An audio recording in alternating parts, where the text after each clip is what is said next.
Here is your latest Africa news. Rare footage of ousted Niger President Mohamed Bazoum during ECOWAS delegation visit to Niamey. A delegation from West Africa's main regional bloc, ECOWAS, has met Niger's ousted President Mohamed Bazoum and held talks with military leader General Abdourahamane Tiani in the capital Niamey, a Nigerian presidential spokesperson said. The West African group is pursuing diplomatic ways to reverse the July 26th coup. The group that flew in was led by Nigeria's former military leader Abdulsalami Abubakar and included ECOWAS Commission President Omar Touré. There was no immediate comment on the negotiations, but in a televised address to the nation, Tiani said neither coup leaders nor the Nigerian people want war and remain open to dialogue. He cautioned that Niger was ready to defend itself if needed. If an aggression were to be undertaken against us, it would not be the walk in the park that some believe, he said. In the meantime, Tiani said the military was pursuing its own agenda and would launch a national dialogue to consult on a transition back to democracy, which should last no longer than 3 years.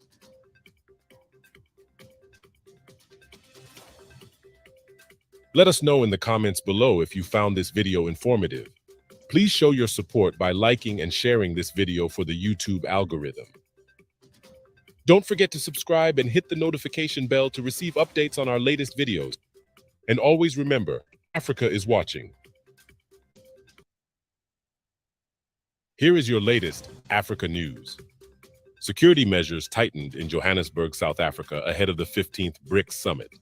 All law enforcement agencies under the Justice, Crime Prevention and Security, JCPS, have been deployed.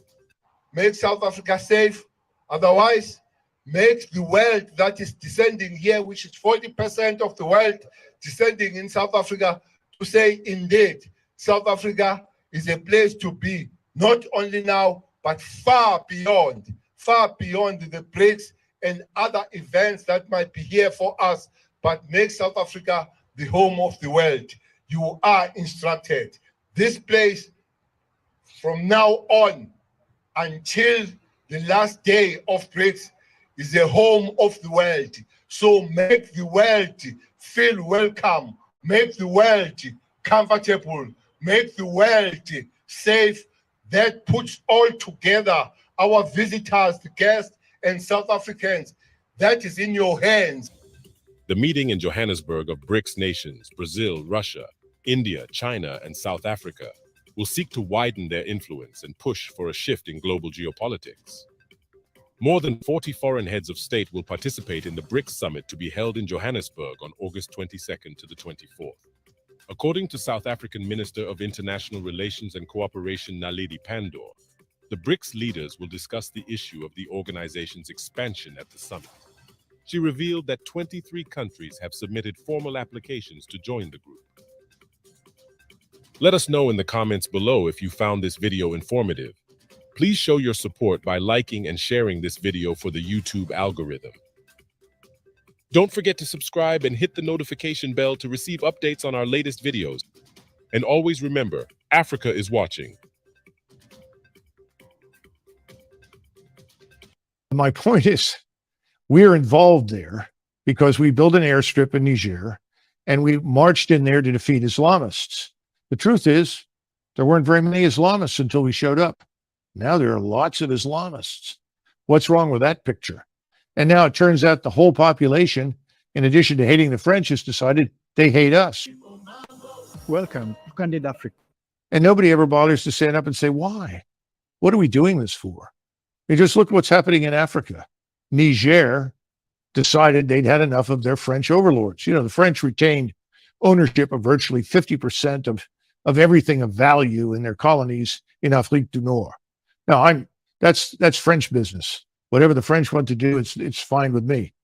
But my point is, we're involved there because we built an airstrip in Niger and we marched in there to defeat Islamists.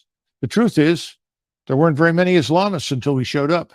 Now there are lots of Islamists. What's wrong with that picture? And now it turns out the whole population, in addition to hating the French, has decided they hate us. So we've had a coup in Niger that's now being backed by the Algerians, as well as the neighbors.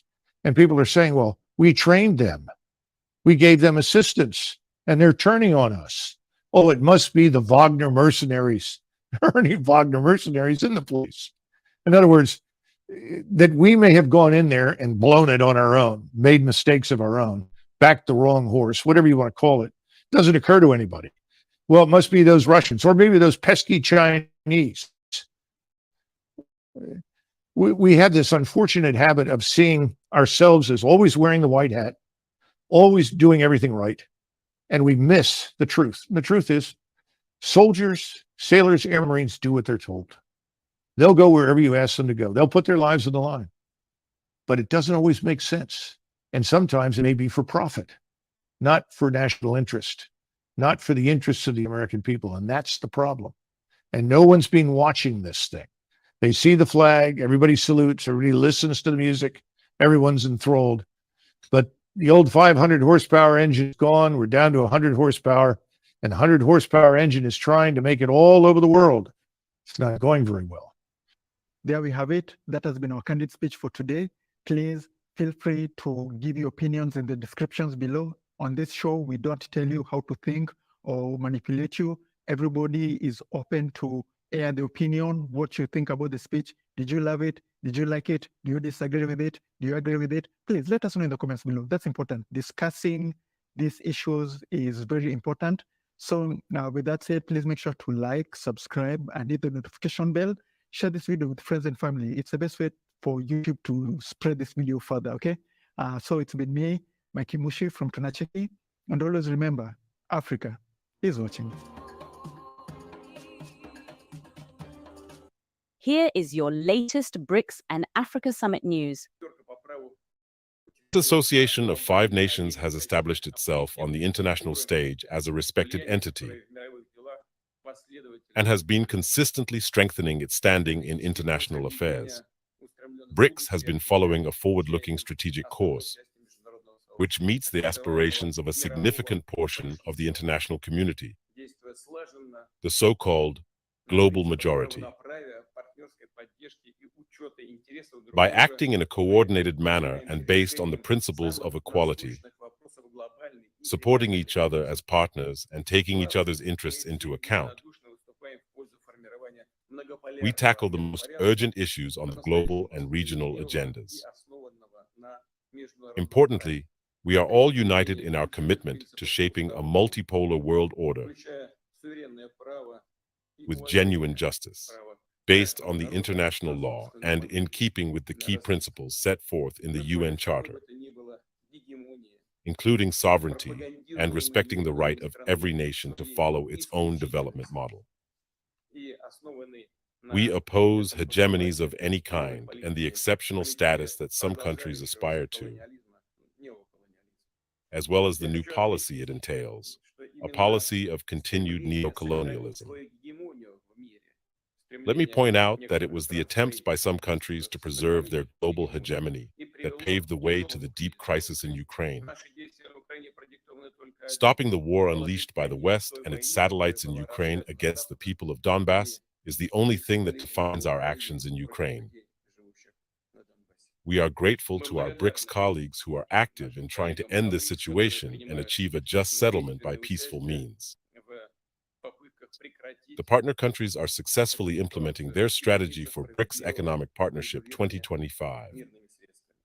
In particular, they are strengthening five-sided cooperation in such areas as diversification of supply chains, de-dollarization, and the transition to national currencies in mutual transactions, digital economy, support for small and medium-sized businesses, and fair technology transfer. During its presidency, Russia will cooperate in the most constructive manner with the Association of Five Nations in order to further strengthen the role and authority of BRICS, which will undoubtedly only grow.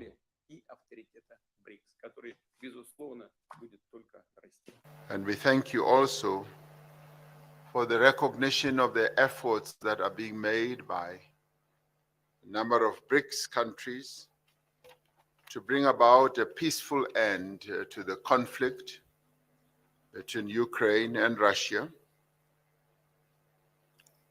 We agree that in the end, this type of conflict is best brought about to an end by negotiation, which you have said you have always been ready for.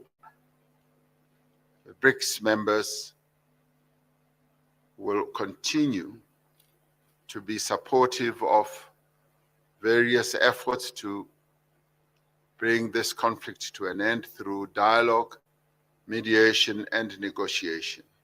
And you've made comments about the reform of international financial systems. That too is a matter that the BRICS needs to be seized with. And the BRICS leaders in retreat yesterday did talk about this, and an announcement in this regard will be finalized. And the cultural advancement culminating in the BRICS Games is something that also has a great deal of resonance amongst the BRICS leaders. We once again stand at another momentous moment when more than 20 other countries are seeking to be part of the BRICS family. And I know that as BRICS leaders, you are discussing this matter and giving close attention to it.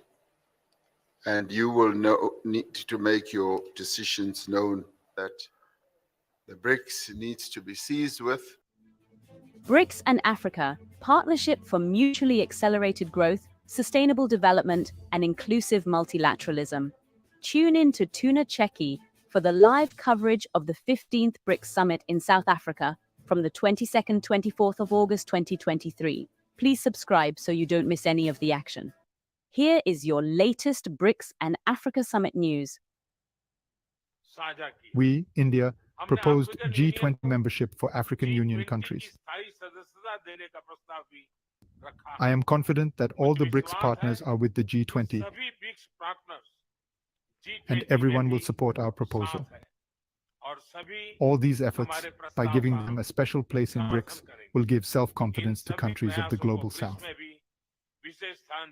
India supports the expansion of BRICS membership and welcomes the consensus in the initiative. In 2016, during India's chairmanship of BRICS, we defined BRICS as building responsive, inclusive, and collective solutions. 7 years later, we can say that BRICS will be breaking barriers, revitalizing economies, inspiring innovations, creating opportunities, and shaping the future. Together with all BRICS partners, 7 साल बाद हम कह सकते हैं कि BRICS will be breaking barriers, revitalizing economies, inspiring innovation, creating opportunities, and shaping the future. हम सभी we will give active support to make this definition meaningful. Thank you. सक्रिय योगदान देते रहेंगे. बहुत-बहुत धन्यवाद.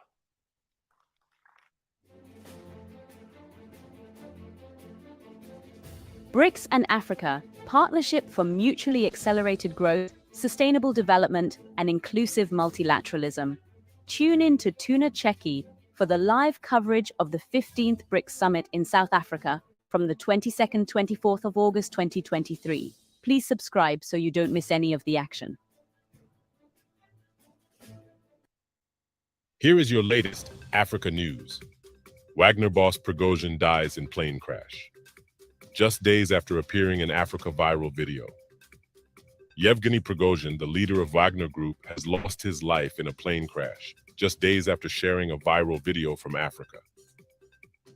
Russian authorities confirmed that Prigozhin was one of the 10 passengers aboard his private jet, which was en route from Moscow to St. Petersburg.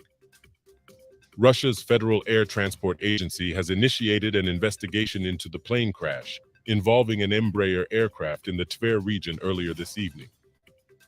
The agency stated, the passenger list includes the first and last name of Yevgeny Prigozhin.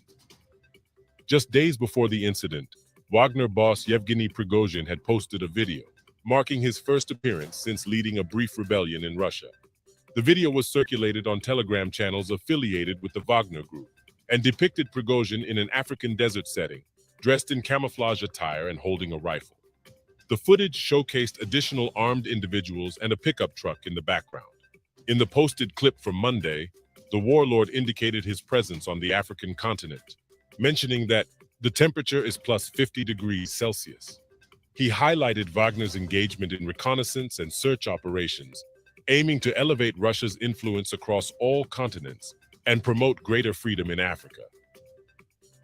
The flight seemingly operated between Moscow and St. Petersburg. Telegram channels linked to Wagner have alleged that the plane was downed by Russian air defenses. Let us know in the comments below if you found this video informative. Please show your support by liking and sharing this video for the YouTube algorithm. Don't forget to subscribe and hit the notification bell to receive updates on our latest videos. And always remember, Africa is watching. Here is your latest BRICS and Africa Summit news. As the 5 BRICS countries, we have reached agreement on the guiding principles, standards, criteria, and procedures of the BRICS expansion process, which has been in discussion for quite a while. We have consensus on the first phase of this expansion process, and other phases will follow. We have decided to invite the Argentine Republic, the Arab Republic of Egypt, the Federal Democratic Republic of Ethiopia, the Islamic Republic of Iran, the Kingdom of Saudi Arabia, and the United Arab Emirates to become full members of BRICS. The membership will take effect from the 1st of January 2024.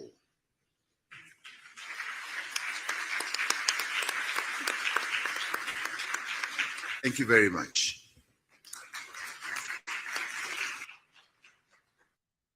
Congratulations to Argentina, Egypt, Ethiopia, Iran, Saudi Arabia, and the United Arab Emirates. Let us know what you think of these new members. Was your country on the list? Are you looking forward to the future of BRICS? Let us know in the comments below. BRICS and Africa, Partnership for Mutually Accelerated Growth, Sustainable Development, and Inclusive Multilateralism. Tune in to Tuna Cheki for the live coverage of the 15th BRICS Summit in South Africa from the 22nd-24th of August 2023. Please subscribe so you don't miss any of the action. Here is your latest BRICS and Africa Summit news. Together with the members of BRICS, they being Brazil, Russia, India, China, and ourselves, South Africa, BRICS makes up a quarter of the global economy.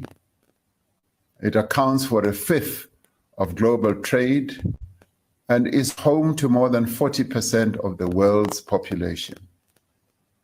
BRICS as a formation plays an important role in the world due to its economic power, its market potential, its political influence, and development cooperation. Yet the value of BRICS extends beyond its sheer size. BRICS countries can collectively shape global dynamics, and acting together, it has the potential to drive significant changes in the world economy and in international relations. Together, the BRICS members have used their collective voice to call for a world that is more equitable, balanced, and governed by an inclusive system of global governance. South Africa has always championed the interests of Africa within BRICS. To further advance the African development agenda, more than 30 heads of state and government from across our continent will be attending the summit at our invitation. We want to build a partnership between BRICS and Africa so that our continent can unlock opportunities for increased trade, investment, and infrastructure development. There are great opportunities for other BRICS countries to participate in the African Continental Free Trade Area by locating production and services in various countries on our continent, including our own, by partnering with local companies and local entrepreneurs. The 15th BRICS Summit will discuss a number of issues, including the important issue of the possible expansion of the membership of BRICS. More than 20 countries from around the world have formally applied to join BRICS, and several others have expressed an interest in becoming part of the BRICS family. South Africa supports the expansion of the membership of BRICS. The value of BRICS extends beyond the interests of its current members. For its efforts to be effective, BRICS needs to build partnerships with other countries that share its aspirations and perspectives. An expanded BRICS will represent a diverse group of nations with different political systems that share a common desire to have a more balanced global order. In addition to other African leaders in attendance, we will also be welcoming leaders from several countries of the Global South whom we have invited. These include countries from the Caribbean and South America, from the Middle East, from West Asia, South Asia, and Southeast Asia as well. This BRICS Summit is particularly important as it is being held as the world is confronted by fundamental challenges that are bound to determine the course of international events for years to come. Our world has become increasingly complex and fractured as it is increasingly polarized and competing with each other in various competing camps. Multilateralism is being replaced by the actions of different power blocs, all of which we trade with, we invest with, and whose technology we also use. It is for this reason that South Africa continues to advocate for an open and rules-based global governance, trade, financial, and investment system. It must be a system that does not depend on the exercise of power or unilateralism, but by advancement of the interests of the peoples of the world. It is in this rules-based system that we seek to advance African prosperity and industrialization. We seek to change the rules to be fairer, but ultimately we want to promote an open system of economic and political relations. Amid all these challenges, Africa remains at the center of our foreign policy. We are firmly committed to strengthening the African Union so that it increases its capacity to support the achievement of greater integration on our continent. We are working towards the full implementation of the African Continental Free Trade Area, which is set to eliminate trade barriers, boost intra-African trade, and achieve prosperity for all of Africa. It will also accelerate manufacturing and industrial capacity on our continent. The vibrant trading Africa we seek to build depends on Africa being stable and peaceful. We have resisted pressure to align ourselves with any one of the global powers or with influential blocs of nations. During the Cold War, the stability and sovereignty of many African countries was undermined because of their alignment with major powers. This experience has convinced us of the need to seek strategic partnership with other countries rather than be dominated by any country. While some of our detractors prefer overt support for their political and ideological choices, we will not be drawn into a contest between global powers. Instead, our country strives to work with all countries for global peace and development. It is for this reason that South Africa is a member of the Non-Aligned Movement, a forum of some 120 countries that are not formally aligned with or against any major power bloc. Our decision not to align with any one of the global powers does not mean that we are neutral on matters of principle and national interest.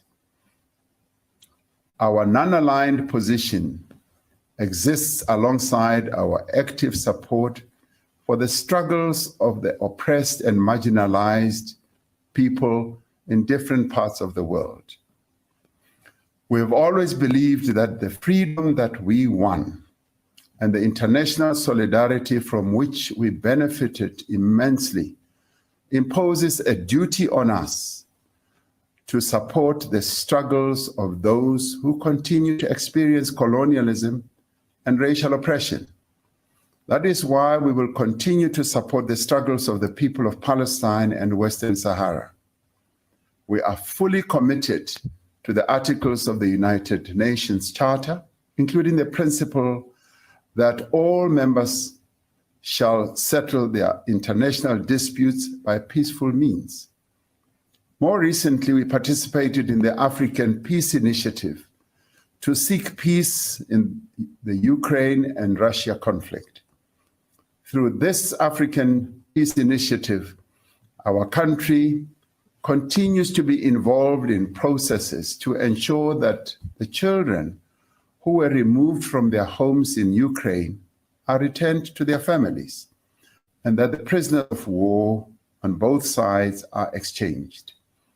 We continue to be involved in the talks regarding the reopening of the Black Sea to facilitate the flow of grain to the world markets. As the week begins tomorrow, the streets of our country will be hubs of activity as visitors from various countries and nations will be our guests. Let us welcome them and give them the warmth and hospitality that we are known for.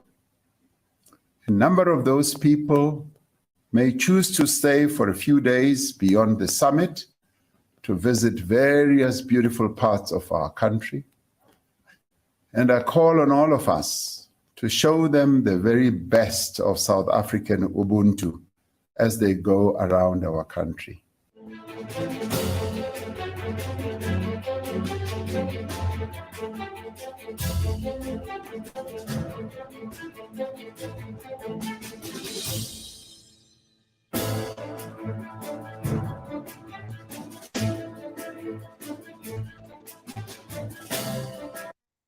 The devastating wars incubated by these policies in Africa, the Middle East, and other parts of the world, alliances and power blocs, coalitions of the willing are the preferred tools in order to breach international law.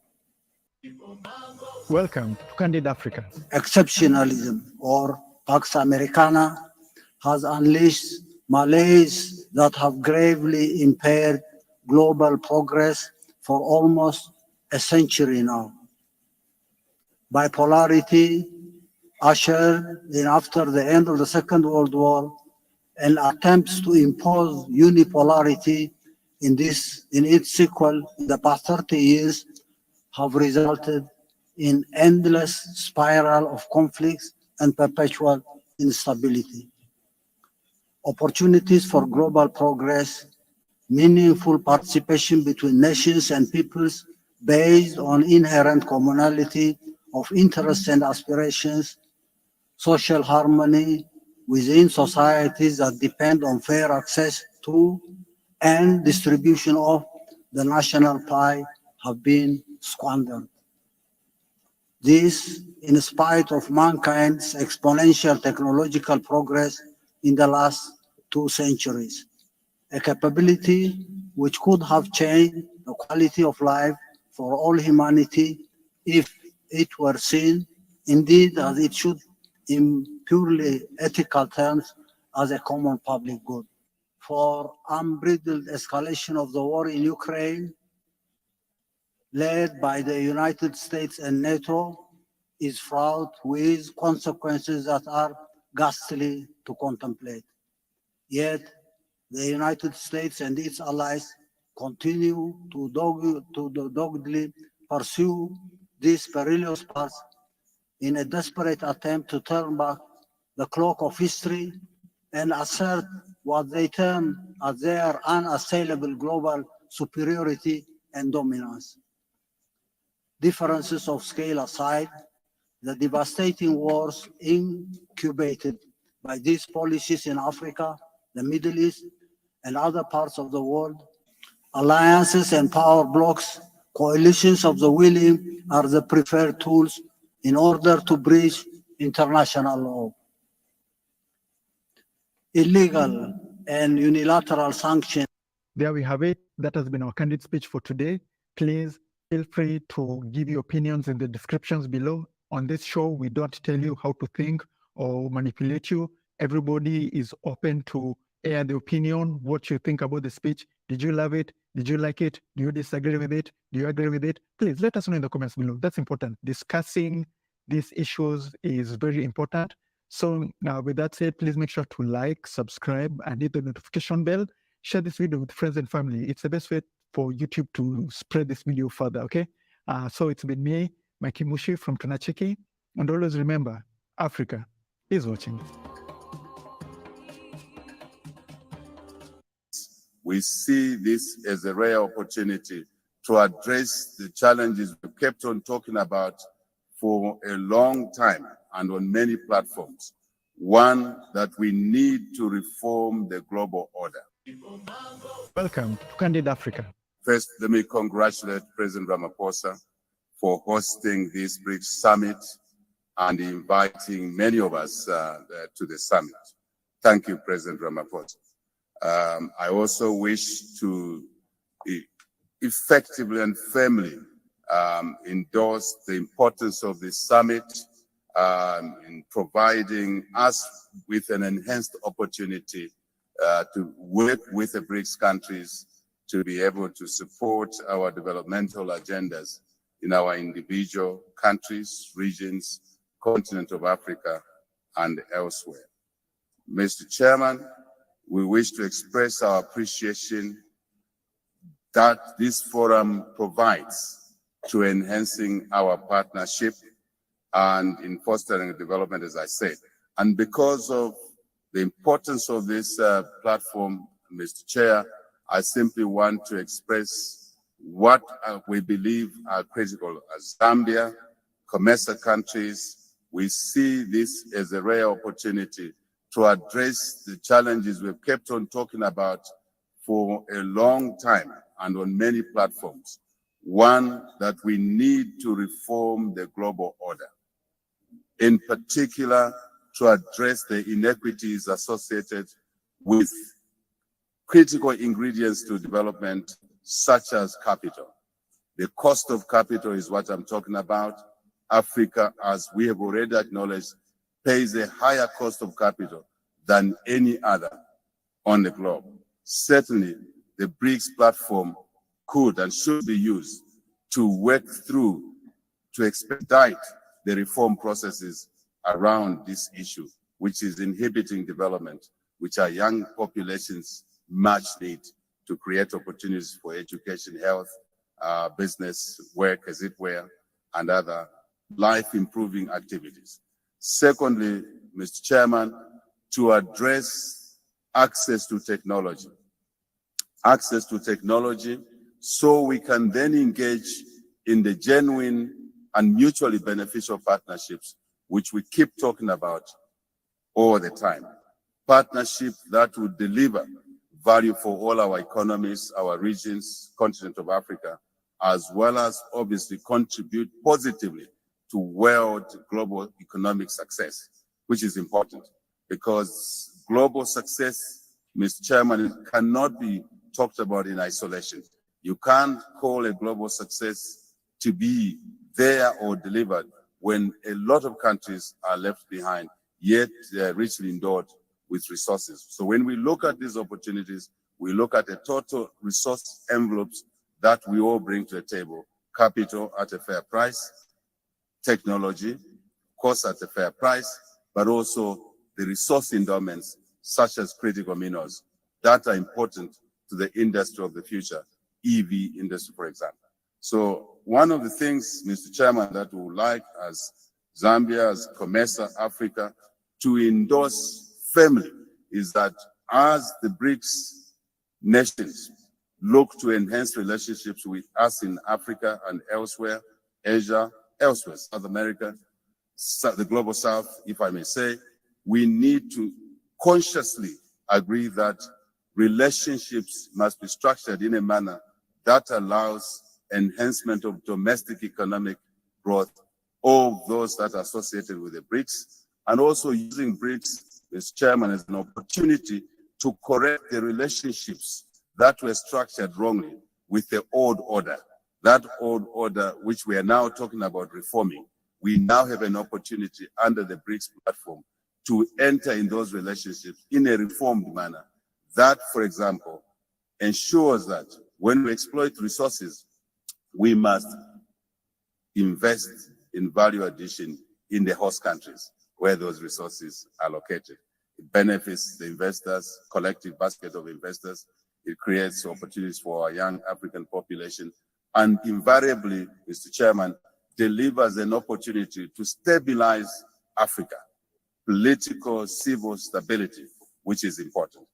I want to conclude, in the interest of time, Mr. Chairman, to reiterate the fact that we now have an opportunity, once again, the globe has an opportunity once again with the BRICS platform to work together to realize the enormous opportunities within BRICS, Africa, Asia, South America, Global South, let's call it that, that would deliver mutual benefits for all our individual countries and, of course, the continent. No question about that. Mr. Chairman, all of this should happen in the environment of peace, security, and stability, once more, in our individual countries, regions, Africa, continents, elsewhere, and the global community. Thank you very much. There we have it. That has been our candid speech for today. Please feel free to give your opinions in the descriptions below. On this show, we don't tell you how to think or manipulate you. Everybody is open to air the opinion, what you think about the speech. Did you love it? Did you like it? Do you disagree with it? Do you agree with it? Please let us know in the comments below. That's important. Discussing these issues is very important. So now with that said, please make sure to like, subscribe, and hit the notification bell. Share this video with friends and family. It's the best way for YouTube to spread this video further, okay? So it's been me, Mikey Mushi from Tunacheki. And always remember, Africa is watching.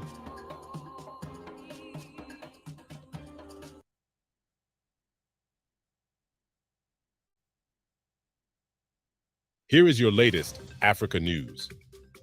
The use of force is still on the table, President of ECOWAS warns Niger. President of the Economic Community of West African States, ECOWAS Commission, Omar Touré, announced that the use of force is still on the table during a press conference to address the change in leadership in Niger held in Abuja, Nigeria.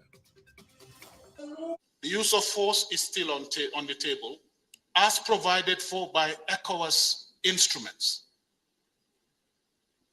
These instruments are old instruments, as you will see, as you have heard me say. They date as far back as the 2000s, the 1990s, And these instruments have been subscribed to by all ECOWAS member states, including the Republic of Niger. So if we have no problem with the instruments, we should not have any problem with the implementation of the instruments. He highlighted that utilizing force is a potential choice, following the guidelines set by ECOWAS. He further noted that these guidelines have been in existence since the 1990s and 2000s, emphasizing their long-standing nature. Touré stressed that all ECOWAS member states, including Niger, have unanimously endorsed these instruments. ECOWAS has demanded the release of ousted President Bazoum and the restoration of the old government through applying sanctions and threatening of potential military actions. Meanwhile, the US, EU, and other entities are in favor of ECOWAS actions. Yet, substantial demonstrations in favor of the military's actions have emerged in Niamey. Additionally, Mali and Burkina Faso, neighboring countries, cautioned that any intervention by fellow West African nations would be viewed as a hostile act against them. This event marks Niger's 5th coup since gaining independence from France in 1960, and the 7th military seizure in West and Central Africa within less than 3 years. Let us know in the comments below if you found this video informative. Please show your support by liking and sharing this video for the YouTube algorithm. Don't forget to subscribe and hit the notification bell to receive updates on our latest videos. And always remember, Africa is watching.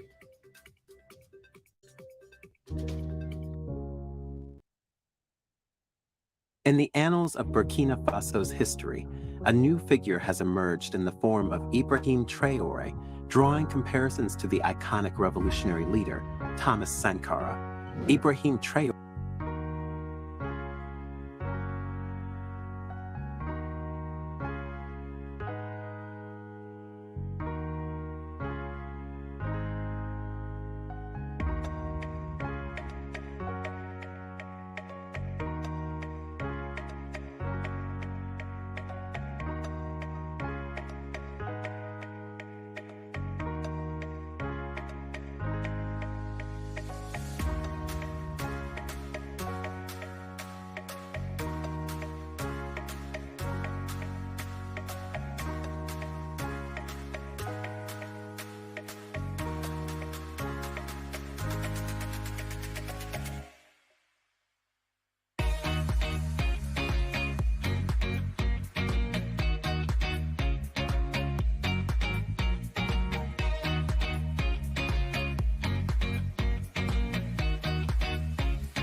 BRICS leaders in the 15th BRICS Summit have over the past 2 days had occasion to have discussions both in a retreat form as well as in a proper official summit.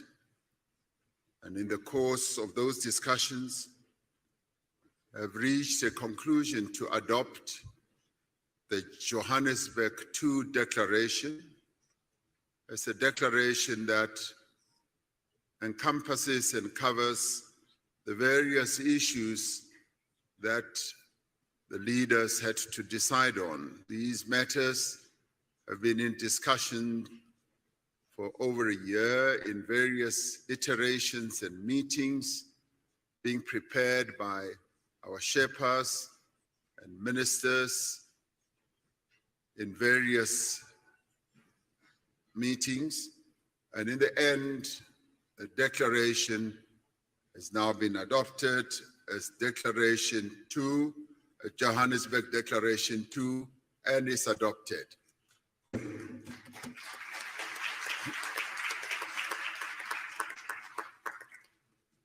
now we come to the media statement, which I will read out, and thereafter each one of the BRICS leaders will make a statement We have successfully concluded the 15th BRICS Summit yesterday. It is the first BRICS Summit to be hosted in person since COVID-19 pandemic and the subsequent global travel restrictions. Leading up to the summit, there was a wide-ranging BRICS business forum attended by some 1,500 business people from BRICS countries as well as from other countries from around the globe. This business forum was aimed at attracting investment, promoting collaboration, and showcasing opportunities within South Africa, the African continent, and indeed BRICS countries as well. We had an opportunity to receive a report from the president of the New Development Bank, Dilma Rousseff, on the vision and the role of the bank and the role that it intends to play to support infrastructure and sustainable development in Africa and in the global South. We celebrated the 10th anniversary of the establishment of the BRICS Business Council and welcomed their report and the subsequent recommendations that they made to the leaders. We also welcomed the work of the BRICS Women's Business Alliance in their first in-person engagement with BRICS leaders. We particularly welcomed the participation of youth representatives in the summit. We endorsed our expectations for the BRICS economic partnership to generate tangible benefits for our communities and deliver viable solutions for common challenges faced by the global South. We shared our vision of BRICS as a champion of the needs and concerns of the peoples of the global South. These include the need for beneficial economic growth, sustainable development, and the reform of multilateral systems.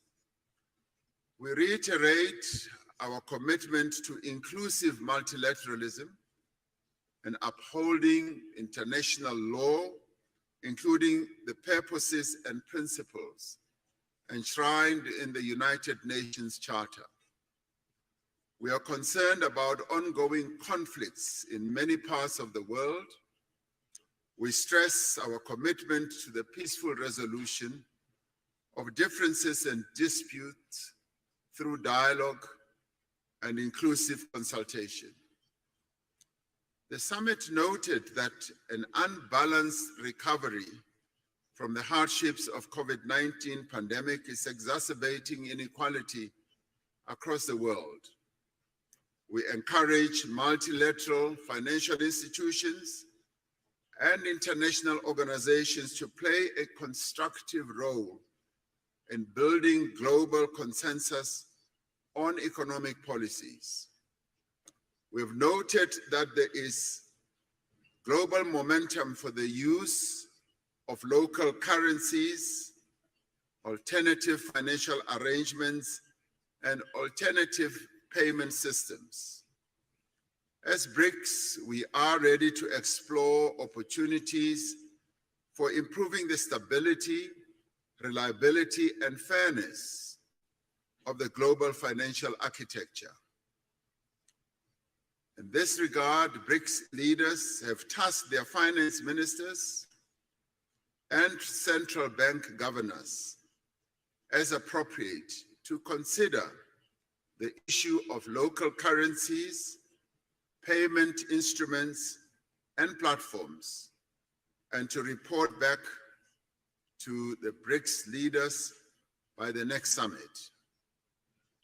This summit reaffirmed the importance of BRICS people-to-people exchanges in enhancing mutual understanding, friendship, and cooperation. The summit appreciates the progress made over the last year in the fields of media, culture, education, sports, arts, youth, civil society, and academic exchanges. We adopted the Johannesburg II Declaration, which reflects key BRICS messages on matters of global economic, financial, and political importance. It demonstrates the shared values and common interests that underlie our mutual beneficial cooperation as the 5 BRICS countries. BRICS itself is a diverse group of nations. It is an equal partnership of countries that have differing views but have a shared vision for a better world. As the 5 BRICS countries, we have reached agreement on the guiding principles, standards, criteria, and procedures of the BRICS expansion process, which has been in discussion for quite a while. We have consensus on the first phase of this expansion process, and other phases will follow. We have decided to invite the Argentine Republic, the Arab Republic of Egypt, the Federal Democratic Republic of Ethiopia, the Islamic Republic of Iran, the Kingdom of Saudi Arabia, and the United Arab Emirates to become full members of BRICS. The membership will take effect from the 1st of January 2024.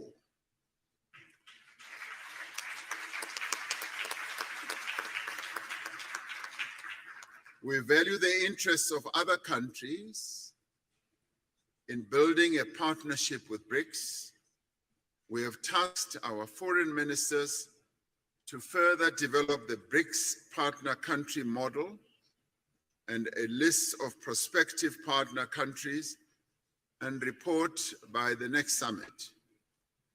Today, we will be hosting leaders from Africa and the Global South in the BRICS-Africa Outreach and the BRICS Plus Dialogue.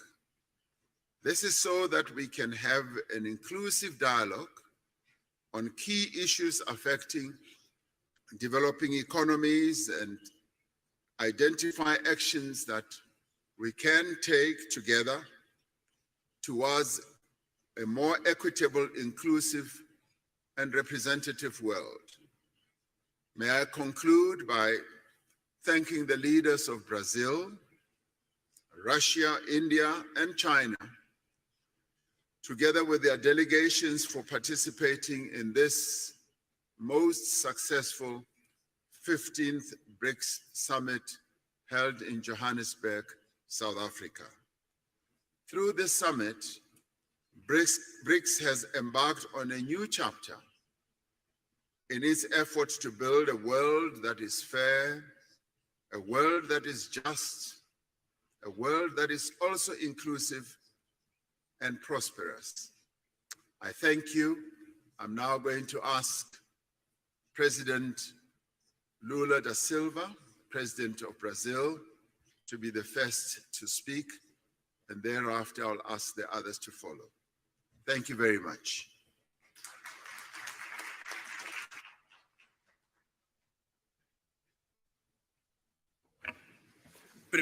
Well, first of all, I would like to thank especially President Ramaphosa and his team for the very warmth hosting of the BRICS meeting and for the first face-to-face summit meeting at BRICS. I also would like to congratulate to the team of the foreign affairs ministers for all the extraordinary work that they did to conduct and the production of this declaration that we just signed here. The last time that I participated in a BRICS meeting was in 2010, and I am deeply, very well impressed with the maturity of the BRICS and with the results that we managed to reach. In 2011, South Africa joining the group gave much more representation to the groups, and including one of the regions that grew most in the world. Many said that we were too much different so that we can forge a common view. The experience, nevertheless, demonstrates the contrary. Our diversity strengthens the fight for new international order that will accommodate pluralism in terms of geography, economy, and politics in the 21st century. In this world of transition, the BRICS offers us a source of creative solutions for the challenges that we face. The relevance of the BRICS is confirmed by the growing interest of other countries demonstrate to join our group. Amongst the many results of the summit we have today, I could stress the enhancement of the BRICS, including new members. As President Ramaphosa just said, it's with great pleasure that Brazil gives the welcome to the BRICS, to Saudi Arabia, to Argentina, to the new members, to Egypt, to the United Arab Emirates, to Ethiopia, and to Iran. Now, the GDP of the BRICS is going up to 37% of the world GDP in terms of purchasing power and 46% in terms of the world population. BRICS will continue open to new members, and for that we also approved criteria procedures for future members. We also approved the creation of a working group so that we can study the adoption of unit currency as reference for the BRICS. This measure could increase our options for means of payment and reduce our vulnerabilities. I would like to stress that the decision that was made to the reform of the global governance, and especially in relationship to the UN Security Council. And last but not the least, I would dedicate a special message to my dear Alberto Fernandes, President of Argentina, great friend of Brazil and the developing world. We will continue to move forward side by side with our brothers Argentinians in another international forum. We will continue to advocate themes with direct impact on the quality of lives of our people, as fighting hunger, poverty, and inequality, and the promotion of sustainable development. We will promote the overcome of all ways of inequality that exists in the world, and that the BRICS will continue to be a driving force of a new international order that will have more failures, and an indispensable prayer to promote peace, to promote multilateralism, and in the defense of the international order and rule. Thank you very much.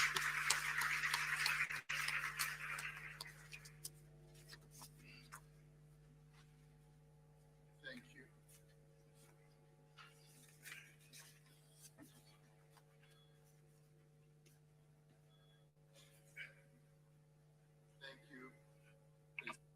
Lula da Silva,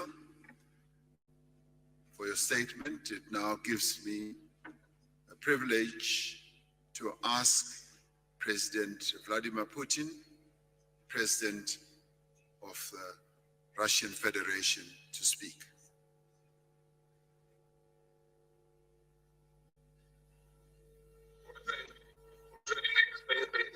Your Excellency, Mr. President, dear friends, dear colleagues, just like other participants of today's event, I would like to thank our South African friends for the efforts they have made during our joint work. I appreciate their efforts, and I would like to note, as it turns out, this was a challenging work, and President Ramaphosa showed unique diplomatic mastery as we negotiated all the positions, including when it comes to BRICS expansion. Just now, Brazilian counterpart, President Lula da Silva, highlighted the most important aspects for all of us, and I would like to especially emphasize the issues for neutral currency settlement, united currency issue. This is a challenging task. Nevertheless, we will move towards resolution. And the second thing that I would like to mention, it has to do with ensuring settlements between our countries in economic terms. I would like to congratulate new BRICS members on the full membership. They will assume their membership next year. Let me assure all of the colleagues that we will keep up with the work that we have launched to expand BRICS influence in the world.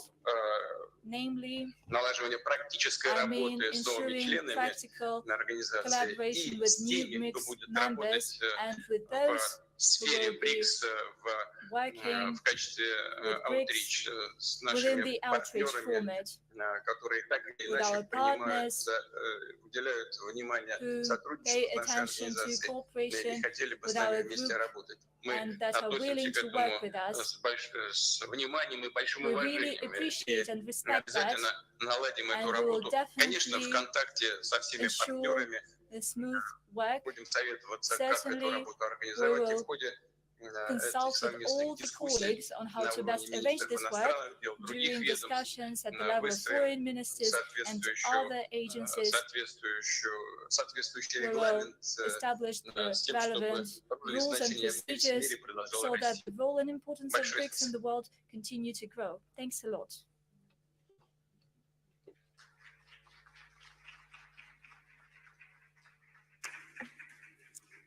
Thank you, President Putin, for your statement. We now call upon Prime Minister Narendra Modi, the Prime Minister of India. I asked him this morning whether the lunar module is still firmly on the ground on the moon, and he said yes.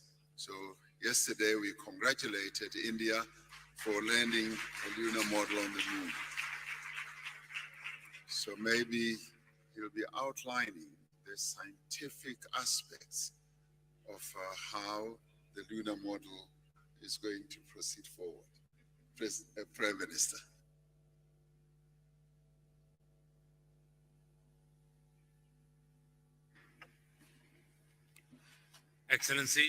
Excellencies, media, namaskar. First of all, I would like to commend my friend, President Ramaphosa, for the successful organization of this summit. I congratulate him for this. I'm very pleased that this three-day meeting has had many positive outcomes. On the 15th anniversary of BRICS, we have taken the important decision to expand it. As I had said yesterday, India has always fully supported the expansion of BRICS membership. India has always believed that the addition of new members will further strengthen BRICS as an organization, and it will give our shared efforts a new impetus. This will also strengthen the belief of many countries in the world in a multipolar world order. I am pleased that our teams have together agreed on the guiding principles, standards, criteria, and procedures for the expansion. And on the basis of these, We have agreed to welcome into BRICS Argentina, Egypt, Ethiopia, Iran, Saudi Arabia, and the UAE. First of all, I would like to convey my heartfelt congratulations to the leaders and people of these countries. I'm confident that together with these countries, we will be able to infuse new momentum and new energy into our cooperation. India has had very deep and historic relations with all of these countries. With the help of BRICS, new dimensions will be added to our bilateral cooperation also. For the other countries that have expressed a desire to join BRICS, India will contribute towards building a consensus for them to be a part of BRICS as partner countries. Friends, the expansion and modernization of BRICS is a message that all institutions need to mold themselves according to changing times. This is an initiative that can be an example for reforms in other global institutions that were established in the 20th century. Friends, just as my friend President Ramaphosa mentioned about the moon mission of India, there were so many words of congratulations. And since yesterday, I have been here and have received so many words of congratulations from everybody and all across the world, in fact. This success is not to be viewed as a success of one single country. It is being accepted as the success of all mankind. It is a matter of great pride for us and for the Indian scientists. It's a time for appreciation and being commended from all across the world. Friends, last evening, India's Chandrayaan successfully made a soft landing on the south pole of the moon. As I said, this is a big achievement not only for India, but also for the scientific community all over the world. And the area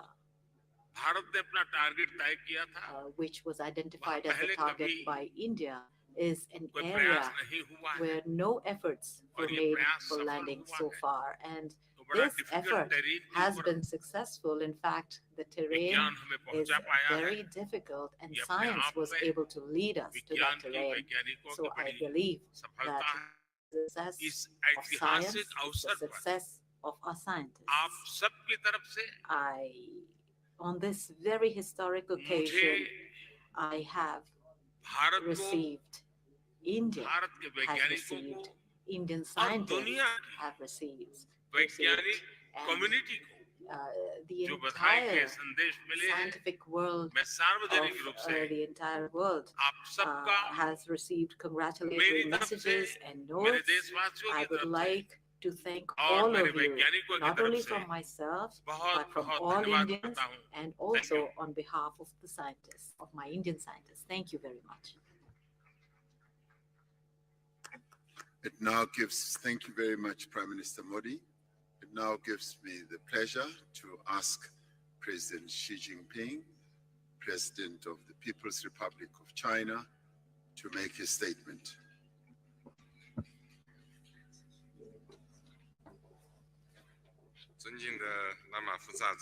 President Ramaphosa, colleagues, friends from the press, I am pleased to join you here. At the outset, I wish to thank President Ramaphosa and the South African government for the thoughtful arrangements being made for the BRICS summit this year. BRICS countries are all countries with important influence and shoulder important responsibilities for world peace and development. During the summit, we had in-depth exchanges on the current international situation and BRICS cooperation, reached broad consensus, adopted the declaration, and achieved good outcomes.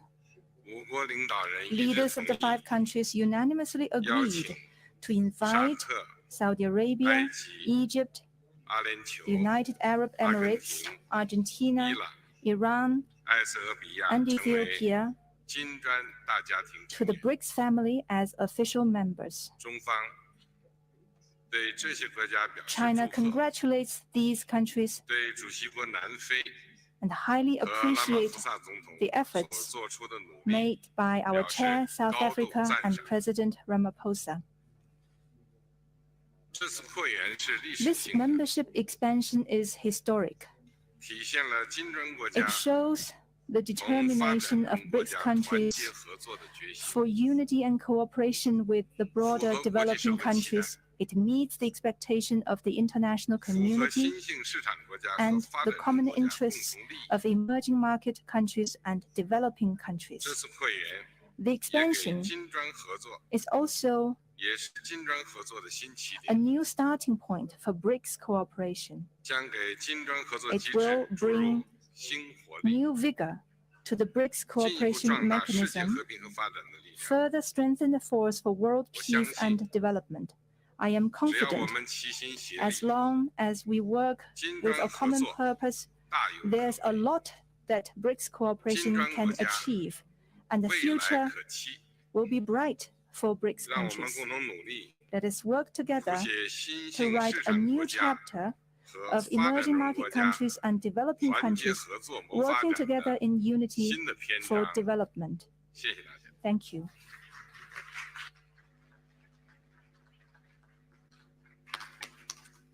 Thank you very much, President Xi. Ordinarily, in the acronym of BRICS, after Brazil, Russia, India, and China having spoken, it would now be the opportunity for the President of South Africa, President Ramaphosa, to speak. But he has already spoken. So that brings us to the end of our press statement. Thank you very much. Thank you very much for your attendance. We have reached the end. Thank you.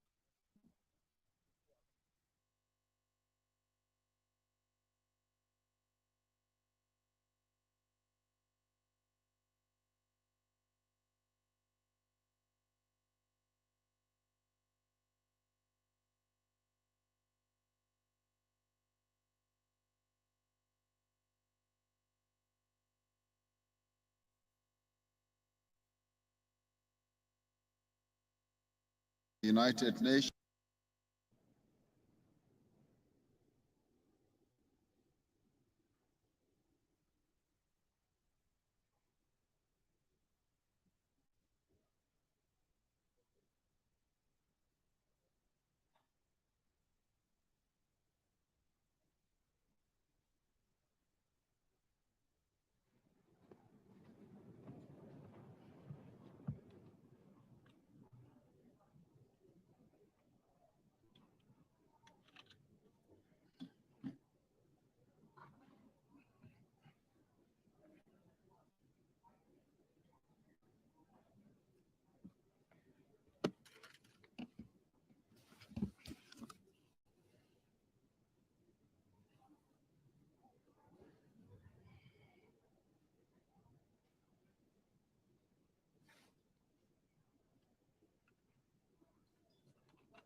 So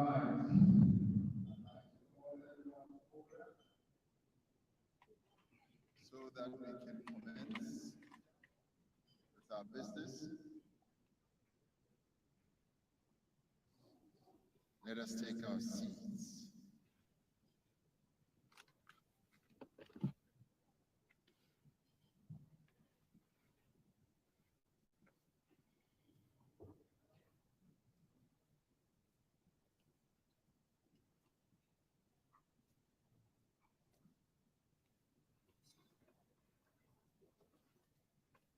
We now have the opportunity to commence with the BRICS-Africa Outreach and BRICS Plus dialogue.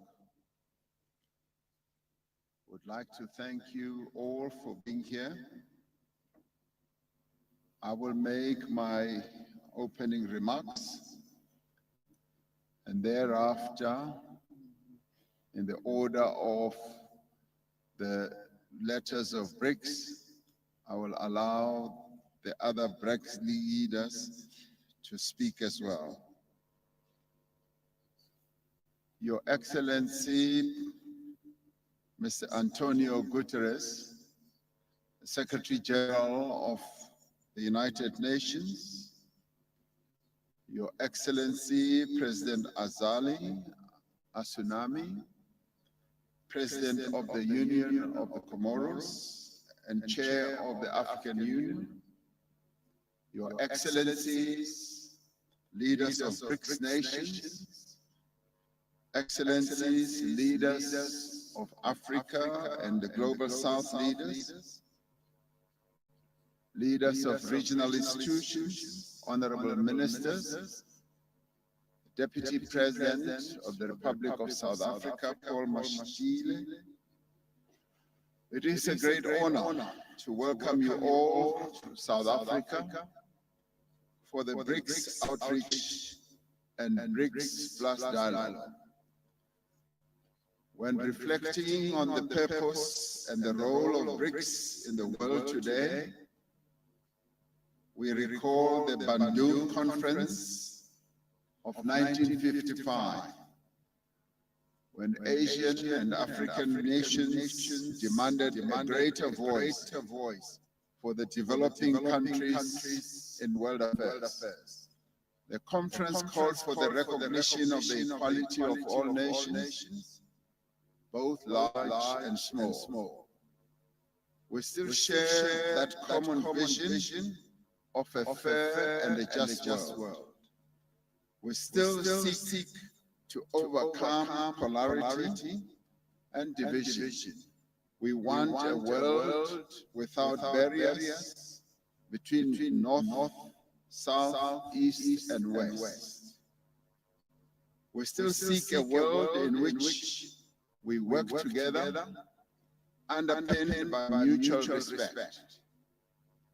Through the 15th BRICS Summit and this dialogue, we should strive to advance the Bandung spirit of unity, friendship, and cooperation. In South Africa, we have a word that we use to describe friendship, cooperation, and we call that Ubuntu. Ubuntu is a practice based on the understanding that our success, our prosperity, and well-being depends on the success, prosperity, and well-being of others. That is why we also use another South African term about our identities, whilst respecting the identities of others. We often say, I am because you are. And that is a recognition, and that is the respect that we want to accord to one another. We see the BRICS partnership as a catalyst for global growth and development and response to the needs of all nations. It is the right of Africa and the entire global South to fully reap the benefits of global trade and investment. Without trade and investment, our economies cannot thrive and our people's material conditions cannot improve. As the African continent, we are determined that the continent's substantial resources are harnessed for the benefit as well as for the development of the people of Africa. The African Continental Free Trade Area, once fully operational, will unlock the benefits of the continental market and generate substantial opportunities for African countries, but also for other countries. To make use of these opportunities, Africa is looking to BRICS partnership to unlock infrastructure and development financing. This was part of the founding vision of the new development bank. This bank is playing a leading role in efforts to increase the resilience of the global South and to bring fairness to the global trading system, the financial system, and to strengthen BRICS currencies. We have to reform global economic, financial, and political, as well as the multilateral trading system, so that we can create a conducive environment for fair trade. While many countries of the global South are seeking significant progress in industrialization, in technological development, in innovation, and the digital economy, they are not fully reaping the economic benefits of their efforts. By working together, by sharing skills and capabilities, by mobilizing resources, we will be able to give renewed impetus to the global growth and sustainable development. We need to move beyond expressions of solidarity towards inclusion, mutually beneficial economic cooperation as well. We trust that this dialogue that is being attended by some 65 countries will provide leadership, vision, and hope as we strive together for a better Africa and for a better world. It is for this reason that I welcome you all warmly, and I welcome you all on behalf of the BRICS leaders who have just issued their declaration, which outlines a number of important aspects. The BRICS leaders have also taken a decision to expand the BRICS membership, and that announcement having been made, we welcome those new members, but at the same time, that is the first phase, and other phases will follow, and we welcome various other countries in the partnership of the BRICS countries. So thank you very much, and thank you for being here. I thank you.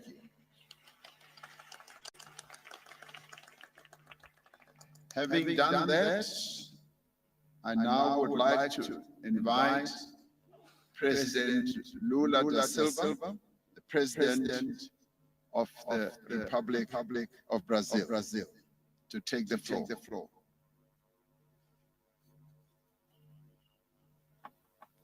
Obrigado, Presidente Ramaphosa. Obrigado, companheiros, presidentes dos países que compõem o BRICS.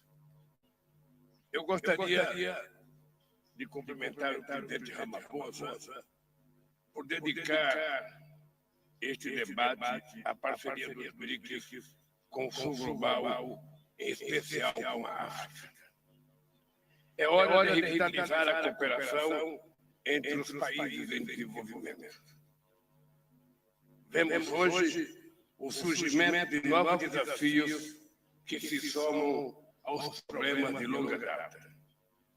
Fomos atingidos por uma pandemia, por novos conflitos e por uma grave emergência climática, no momento em que trabalhávamos pela implementação dos Objetivos de Desenvolvimento Sustentável. Quando adotada a Agenda 2030, traçava rota para um futuro melhor. Hoje, metade das metas está atrasada e houve estagnação ou retrocesso em quase um terço das metas. A insegurança alimentar regrediu para os patamares de... Прежде всего, поблагодарить Южноафриканское председательство за организацию сегодняшнего столь представительного заседания в формате БРИКС плюс Outreach. Такой формат общения очень важен. Он предоставляет хорошую возможность для... Of having the Secretary General of the United Nations, and I now call upon Secretary General Antonio Guterres to address us. Distinguished heads of state and government, excellencies, ladies and gentlemen, let me begin by thanking President Cyril Ramaphosa. We take great inspiration from the Rainbow Nation's extraordinary path to unity through action and justice. That is what our world needs. Unity for action and unity for justice. We are confronting existential challenges.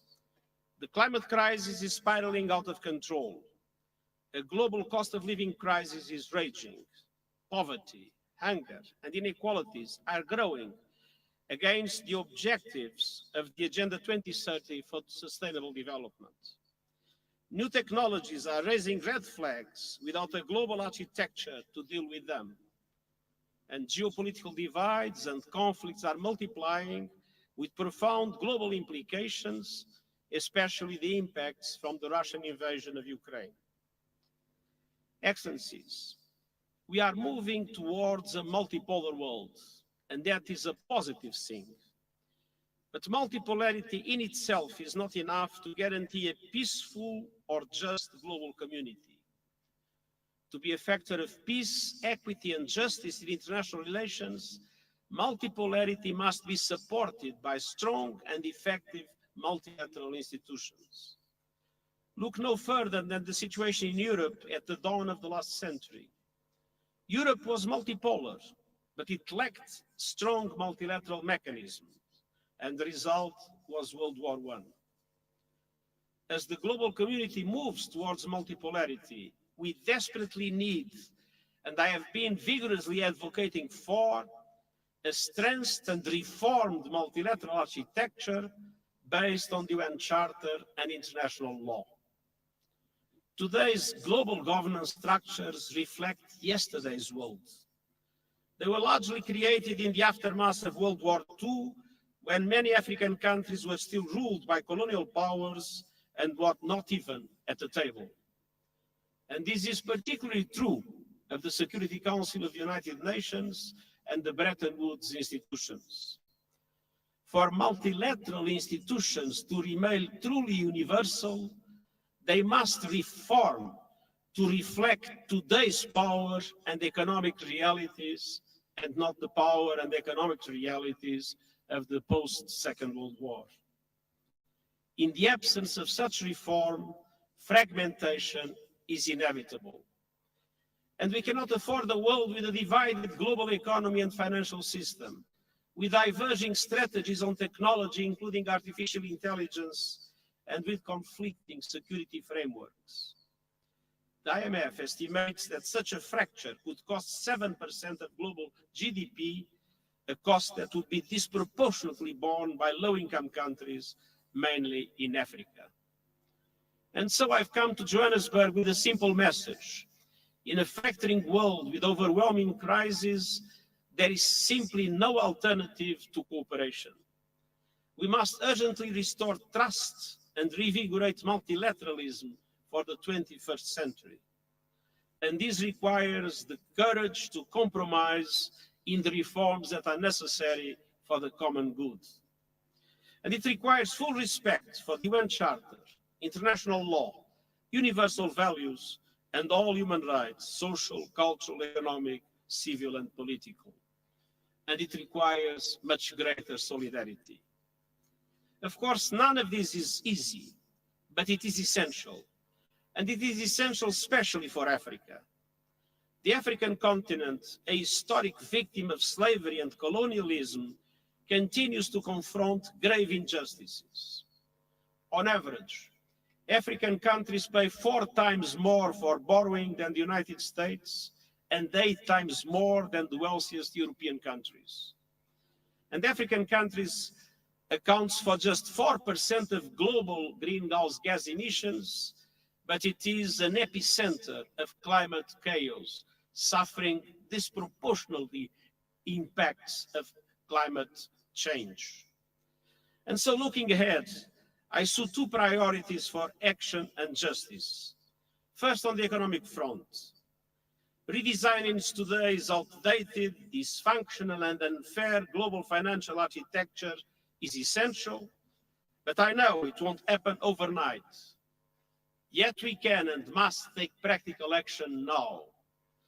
The Sustainable Development Goals stimulus I have proposed, an effective debt workout mechanism, and other steps necessary to multiply the resources available for developing countries are vital for sustainable development in Africa and to give options to African governments to support the development of their peoples.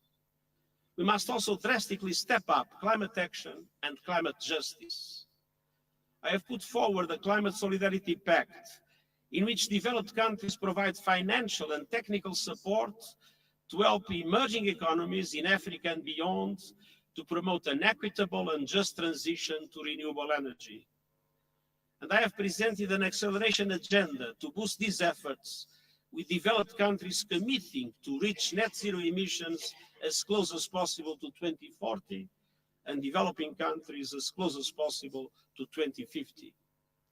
And developed countries must also finally keep their promises to developing countries by meeting the 100 billion goal, doubling adaptation finance, replenishing the Green Climate Fund, and operationalizing the Loss and Damage Fund this year. And as a matter of justice, Africa must be considered a priority in all these efforts. Excellencies, we will not solve our common challenges in a fragmented way. Together, let us work to advance the power of universal action, the imperative for justice, and the promise of a better future, and I thank you.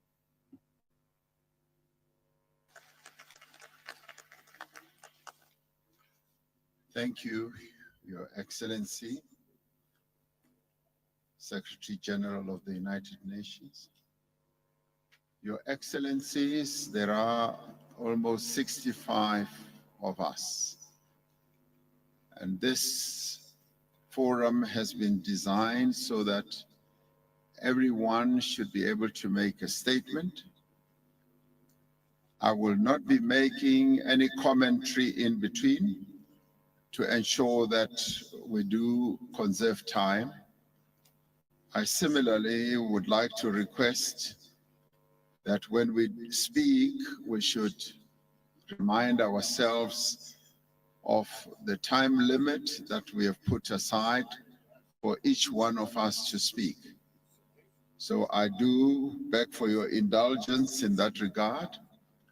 My next speaker will be His Excellency Azali Osunami, President of the Union of Comoros, but also the Chair of the African Union, President Osunami.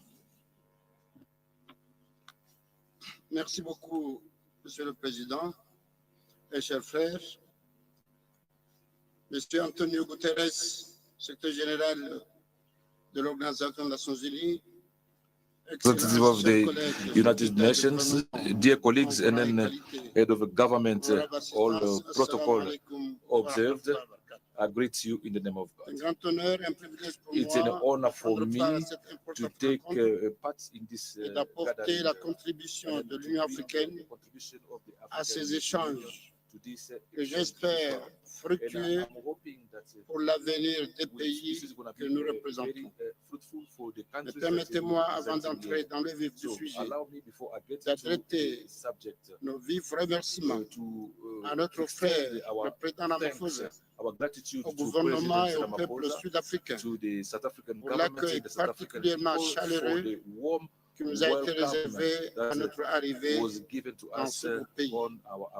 Nous leur exprimons également notre profonde gratitude pour les bonnes dispositions prises pour faciliter le déroulement de nos travaux et rendre agréable notre séjour en Afrique du Sud, la terre de Nelson Mandela, notre grand leader, une figure emblématique qui fait l'honneur et la fierté de notre continent. Honorable assistance, l'Union africaine que j'ai l'honneur de représenter pour cette année 2023 accorde une importance capitale aux liens qui l'unissent avec les pays du BRICS.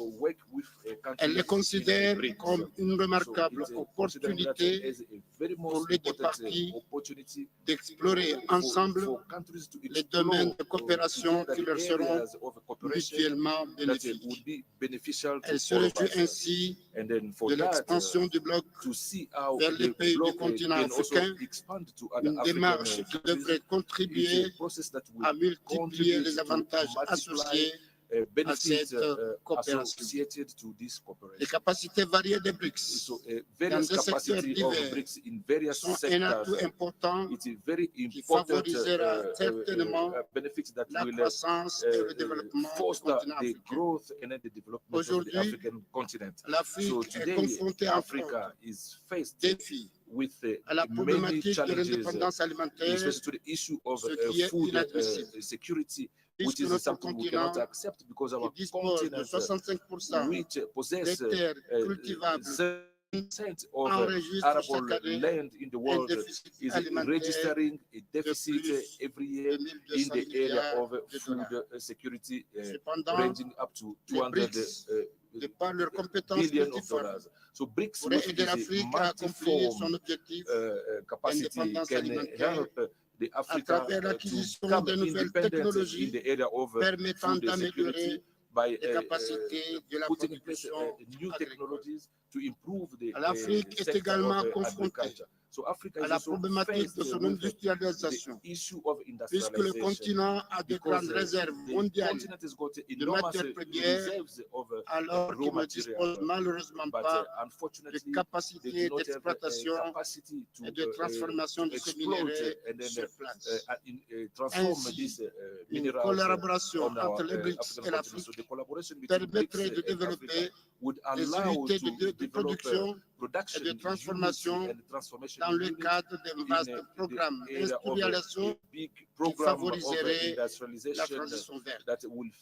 S'agissant enfin du développement pharmaceutique en Afrique, les BRICS disposent d'une capacité pour développer un partenariat avec l'Afrique afin de promouvoir la recherche dans le secteur pharmaceutique, mais aussi favoriser l'augmentation de la production pharmaceutique. L'exemple de la production de vaccins en Afrique du Sud, notamment lors de la Covid, a démontré que nos pays africains ont non seulement les techniques et les technologies nécessaires, mais aussi la capacité de contribuer aux efforts mondiaux visant à promouvoir ce secteur. Je voudrais alors saisir cette occasion pour réitérer la grande disponibilité de l'Union africaine à faire de la révision de la relation BRICS-Union africaine un partenariat franc, durable, gagnant-gagnant. that will Mesdames last et longer messieurs, and win-win. les relations commerciales entre l'Afrique et les BRICS sont multidimensionnelles. Elles sont illustrées de nombreux avantages liés au sommet. Il est important de souligner que les BRICS représentent un des partenaires commerciaux majeurs de notre continent et que leur poids économique et démographique constitue un atout majeur inégalé à l'échelle mondiale. Nos pays africains souhaiteraient alors, dans le cadre de ce partenariat, tirer parti des instruments de financement créés par les BRICS, tels que la nouvelle banque de développement, dont l'objectif est de financer des projets de développement en mettant l'accent sur la durabilité. Au moment où notre continent africain plaide pour des réformes profondes dans l'architecture financière mondiale, nous exhortons les BRICS de jouer un rôle de groupe de pression en faveur de ces réformes. Aussi, des réformes structurelles et profondes de l'architecture financière mondiale sont plus que nécessaires pour répondre aux nouveaux besoins qui ne sont pas pris en compte dans l'architecture mondiale. S'agissant du fardeau de la dette, qui asphyxie plusieurs économies africaines, l'Union africaine a mis en place un groupe de travail en vue de proposer des voies et moyens pour une réorganisation de la dette africaine. Dans ce contexte, le contingent réserve arrangement CRA mis sur pied par les BRICS pourrait bénéficier aux pays de notre continent si ce fonds devenait opérationnel. En effet, le CRA pourrait permettre aux pays africains d'accéder à des prêts avec de meilleures conditions de remboursement, ce qui serait très avantageux pour les pays confrontés à des coûts prohibitifs d'accès au marché financier mondial. Au-delà de relations importantes qui lie actuellement nos deux parties, notre continent a le potentiel d'offrir aux BRICS davantage d'opportunités considérables, notamment sur les plans géopolitiques, économiques, sécuritaires et culturels. C'est le cas de la zone de libre-échange continentale africaine qui offre aux pays du BRICS une opportunité unique de redynamiser leurs efforts visant à renforcer leurs relations commerciales avec les pays émergents et en développement. À cet égard, l'engagement politique de l'Afrique en faveur de la ZLECAf demeure fort, comme l'atteste la désignation l'année dernière, l'année 2023, comme étant l'année de l'accélération de sa mise en œuvre. J'invite alors les BRICS à s'intéresser à cet instrument, d'autant plus que selon le rapport de la CEA, les activités d'investissement et de commerce des BRICS offriront des opportunités importantes pour les vastes secteurs agricoles inexploités de l'Afrique. Par ailleurs, l'accession de l'Afrique au G20 offrirait certes à l'Afrique une plateforme centrale pour amplifier ses positions sur les questions économiques mondiales pour un multilatéralisme plus inclusif. Elle constituerait aussi une opportunité pour le continent d'œuvrer avec les BRICS en faveur de l'événement une gouvernance économique mondiale plus juste et plus inclusive. Toutes les actions que nous menons, mesdames et messieurs, en faveur du progrès et du développement ne peuvent se pérenniser sans la paix, la stabilité dans le monde. Aussi, voudrais-je attirer notre attention sur l'urgence de chercher ensemble les voies et moyens de mettre fin aux conflits fratricides en Afrique, et plus particulièrement aux extrémismes de tous bords, aux changements anticonstitutionnels qui compromettent la paix et la stabilité et freinent la prospérité de notre continent. Nous devons également encourager la Russie et l'Ukraine à mettre fin à la guerre qui les oppose, d'autant plus que les conséquences de cette guerre n'affectent pas seulement l'Europe, mais aussi le monde dans son ensemble. Mesdames et messieurs, l'opportunité nous est offerte aujourd'hui d'unir nos forces pour contribuer à rendre ce monde plus juste, plus fort et plus prospère, en travaillant en toute synergie pour établir un nouveau partenariat franc et équilibré basé sur la complémentarité et non sur une autre forme de dépendance. Nous parviendrons à constituer une force plus importante sur la scène internationale. Nous parviendrons aussi et surtout à trouver une réponse durable aux défis auxquels nos pays sont confrontés pour le plus de paix, de stabilité et de croissance économique. Je vous remercie. Thank you, President Asunami. I now want to call upon His Excellency President Evariste Ndayishimiye, President of Burundi, and also the Chair of the East African Community. President. Merci, Excellence. Thank you, Your Excellency, Mr. Cyril Ramaphosa, President of South Africa. Dear brother, Excellence, Head of State and Government, member and friend of BRICS, Your Excellency, Antonio Guterres, Secretary General of United Nations, Excellency, ladies and gentlemen, les participants, tout protocole observé. Je rends grâce à Dieu pour sa miséricorde, lui qui nous a tous réunis dans cette belle ville sud-africaine de Johannesburg. Permettez-moi d'exprimer ma profonde gratitude au gouvernement et au peuple frère sud-africain pour avoir invité mon pays, le Burundi, à participer à ce 15e sommet des BRICS, dont le thème place l'inclusion de l'Afrique au centre des échanges, ainsi que pour l'accueil chaleureux à moi-même et ma délégation. Excellences, Mesdames, Messieurs, ce sommet intervient à un moment particulier où le monde traverse plusieurs crises économiques, géopolitiques et sécuritaires. Ce sommet offre une excellente occasion pour BRICS, soutenus par leurs nombreux amis, de réfléchir à une réponse collective face aux défis contemporains, en réaffirmant les principes de respect et de compréhension mutuelle, d'égalité, de solidarité, d'ouverture et d'inclusion. Contrairement à ce que certains peuvent penser, moi je considère que la coalition des BRICS est une voie d'accélérer les projets concrets et communs et d'élargir le cercle d'amis à des membres. Cette coalition vient pour créer l'ordre dans la diversité afin de faire face aux défis mondiaux de ce moment.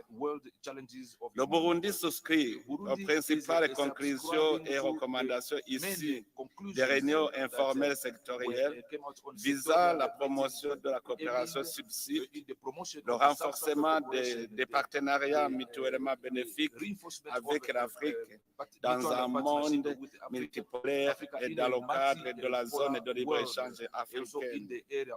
L'approfondissement du multilatéralisme progressiste, la stimulation des réformes de la gouvernance et des institutions mondiales. Excellences, Mesdames, Messieurs, le Burundi a la ferme conviction que son indépendance ne peut être effective sans une réelle indépendance économique. C'est pourquoi, sur base des opportunités que le Burundi offre, nous nous sommes fixés une nouvelle vision, faire du Burundi un pays émergent à l'horizon 2040 et un pays développé à l'horizon 2060. Cette vision repose sur l'engagement de l'État burundais à développer et à diversifier l'économie nationale et à stimuler la production afin d'augmenter considérablement les exportations. Pour y parvenir, le Burundi veut nouer et renforcer des partenariats fructueux et mutuellement bénéfiques avec les membres et amis du BRICS, pour améliorer nos performances. Dans le secteur minier, le sous-sol burundais reste inexploité. C'est pourtant l'un des secteurs prometteurs sur lequel le Burundi mise pour réaliser une percée économique. La technologie et l'industrie manufacturière restent les grands défis de mon pays, malgré une main-d'œuvre abondante. Je réitère la disponibilité du gouvernement du Burundi à coopérer pleinement avec les partenaires sérieux qui souhaitent appuyer les efforts du développement et investir au Burundi. Pour accélérer le développement socio-économique du Burundi, nous espérons une fructueuse collaboration avec la nouvelle banque de développement afin d'accroître la production d'énergie, le développement des infrastructures, l'économie numérique, la gestion et l'exploitation des ressources naturelles. Excellences, Mesdames, Messieurs, je suis venu participer à ce sommet des BRICS parce que je crois fermement qu'il constitue un tournant dans la marche du monde, un nouveau chapitre dans l'histoire de l'économie mondiale, dans la mesure où il couvrira de nouvelles opportunités basées sur de nouveaux paradigmes. Il y a beaucoup à dire dans de telles circonstances, mais permettez-moi d'en mentionner à cette heure où des changements significatifs se produisent dans le monde. Mon pays est du côté de ceux qui appellent à des réformes de la gouvernance mondiale, en particulier dans les institutions décisionnaires telles que le Conseil de sécurité des Nations Unies. Nous espérons que la voix des membres et amis du BRICS sera enfin entendue.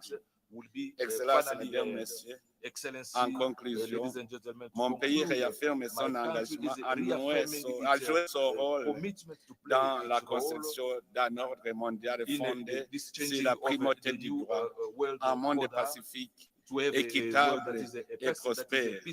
Nous renouvelons également nos vifs remerciements à tous les États membres des BRICS pour l'aimable invitation à participer à ce sommet dont les conclusions seront sans aucun doute bénéfiques pour les BRICS et l'Afrique et le monde. Je vous remercie de votre aimable attention.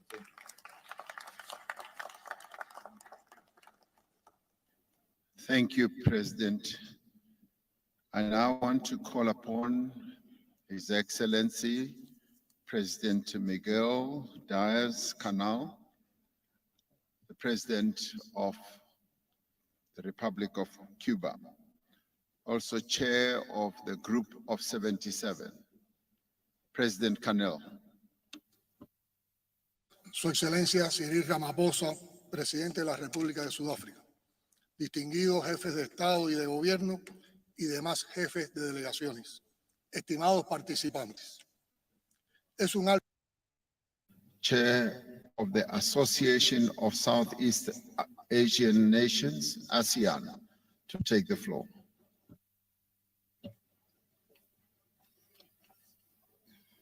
Terima kasih Presiden Ramaphosa. Yang mulia, dunia saat ini seakan bergerak tanpa nahkoda, seakan bergerak tanpa kompas yang jelas. Perang dan konflik telah menyebabkan tragedi kemanusiaan. Krisis pangan telah mengakibatkan puluhan juta orang jatuh miskin. Belum lagi ancaman perubahan iklim yang mengintai umat. سأتحدث بقلبي لكم جميعا سأسترجع الكلمة. Representing the League of Arab States and President of the Organization of Islamic Cooperation. Thank you, Chair. Bismillah ar-Rahman ar-Rahim. Wassalatu wassalamu ala khatam al-anbiya'i wal-mursalin. فخامة الرئيس سيريل رامافوزا، أصحاب الفخامة والمعالي، السلام عليكم ورحمة الله وبركاته. بداية أود أن أنقل لكم تحيات سيدي خادم الحرمين الشريفين وصاحب السمو الملكي ولي العهد رئيس مجلس الوزراء حفظه الله، ونعبر عن تقدير المملكة للجهود المبذولة من قبل فخامة الرئيس سيريل رامافوزا لاستضافة وإنجاح. We now move forward to a statement by the Vice President of the African Development Bank, Mr. Solomon Kino, who will take the floor. Thank you very much, Your Excellencies, leaders of the BRICS nations, Your Excellencies, leaders from across Africa, Your Excellencies, leaders of the Global South, all other dignitaries. I'm here representing President Akinwumi Adesina, President of the African Development Bank Group, who unfortunately could not attend in person because of extenuating circumstances. So I'll read the following statement on his behalf. The theme, BRICS and Africa, Partnership for Mutually Accelerated Growth, Sustainable Development, and Inclusive Multilateralism, could not be more appropriate. In a world that is moving and changing at hyperspeed, growth and development require the proverbial village working in tandem. So within this context, the African Development Bank, in conjunction with several partners, is innovatively addressing Africa's critical challenges, well articulated in the African Union's Agenda 2063, and also being prioritized within what we call the African Development Bank's strategic high-five priorities, which are: one, to light up and empower Africa, to feed Africa, to industrialize Africa, which we have been talking about today significantly, to integrate Africa, and also to improve the quality of life for the people of Africa. To date, more than 350 million Africans have been impacted positively from the Agenda 2063 being implemented through the strategic high-five priorities of the African Development Bank. As a continent, we've had to contend with a simultaneous triple C's. That is COVID, conflict, and climate change.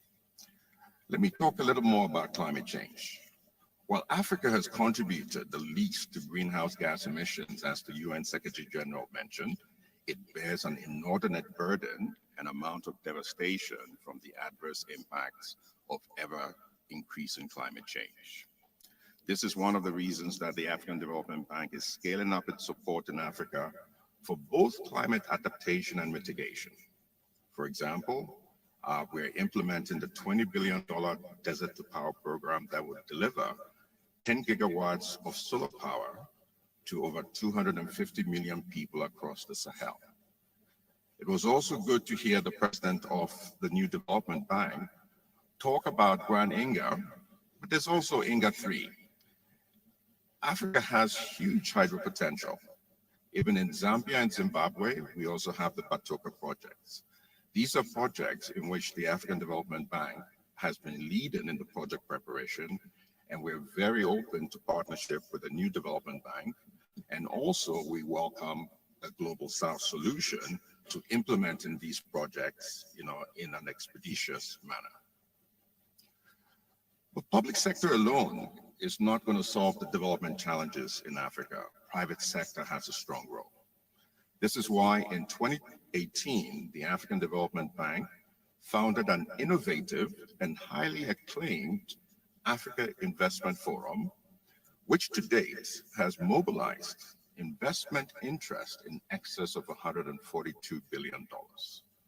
We would like to thank His Excellency President Ramaphosa for graciously chairing and hosting the first two forums. I take this opportunity to invite all of you to this year's forum in Morocco on November 8th to 10th. We continue to provide leadership as the African Union's anchor institution on the goal of integrating Africa. We have built several thousands of kilometers of cross-border roads and electricity transmission lines, and are also investing in railways and waterways. Through the African Stock Exchanges Linkages Project, we have connected 8 African stock exchanges with an aggregated market capitalization of $1.3 billion from Johannesburg to Cairo, and we have also supported the African Continental Free Trade Area Secretariat in its establishment and also to operationalize the CFTA. For decades, I've remained adamant: no bird can fly with one wing. Likewise, nations and institutions. To address inequitable growth head-on, our Affirmative Finance Action for Women in Africa, popularly called AFAWA, has deployed over $1.1 billion of financing to women-owned businesses. And we've also started rolling out the innovative youth entrepreneurship investment banks to provide opportunities for youth entrepreneurs, given the youth democratic and demographic dividend that we have in Africa. As we scale up our development support efforts, it's important that reforms of the global financial architecture are also implemented, which we've heard from the UN Secretary General and also the President of the New Development Bank. In this regard, the African Development Bank has provided leadership on rechanneling IMF special drawing rights to qualify regional development finance institutions, given our capacity to leverage these instruments 3 to 4 times for the benefit of our regional member countries and private sector.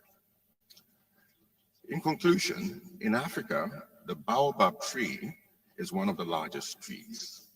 To encircle it, it doesn't take one pair of hands, it takes many hands joined together. So as I end, I would like to emphasize the power of partnerships, and we look forward to such with the New Development Bank. Thank you, and God bless. Thank you very much, Your Excellencies. It is now time for us to have a luncheon where we will listen to Her Excellency, President of the United Republic of Tanzania, and Her Excellency, the Prime Minister of Bangladesh, Ms. Sheikh Hasina. And thereafter, we will come back and then continue with our speeches in alphabetical order, where the heads of states will take the floor, and thereafter we will take all others who are representing the heads of states from various countries.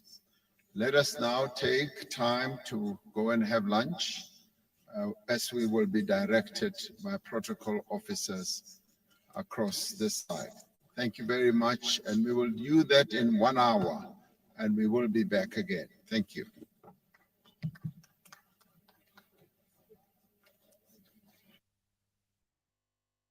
Instead, divisions are growing and tensions are rising.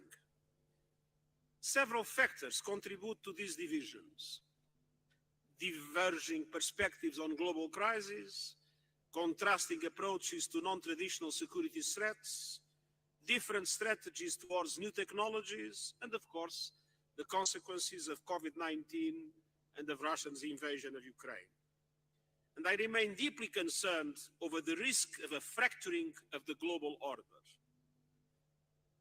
We are entering a multipolar world, but history has shown time and again that multipolarity without strong multilateral institutions is no guarantee for stability.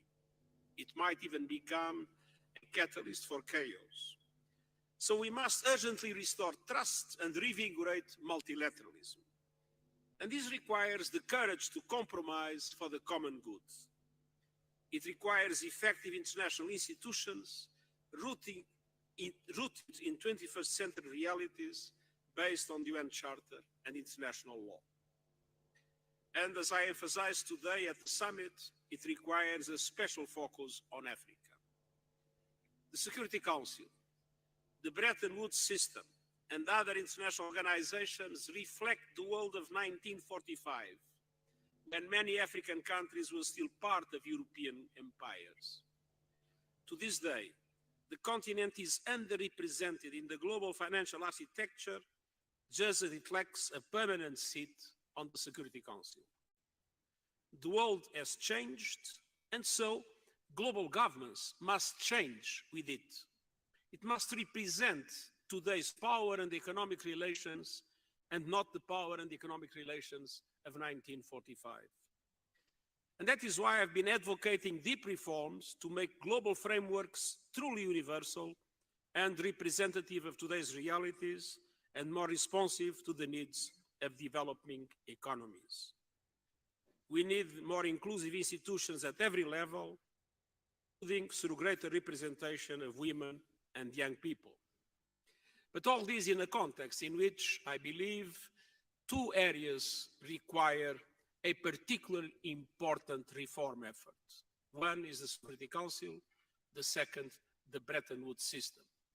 If we are not able to reform our institutions and make sure that they reassume a truly universal character, we risk fragmentation, and fragmentation can be, one day, a factor of confrontation. And we also need, in each society, a new social contract based on respect for all human rights, social, cultural, economic, civil, and political.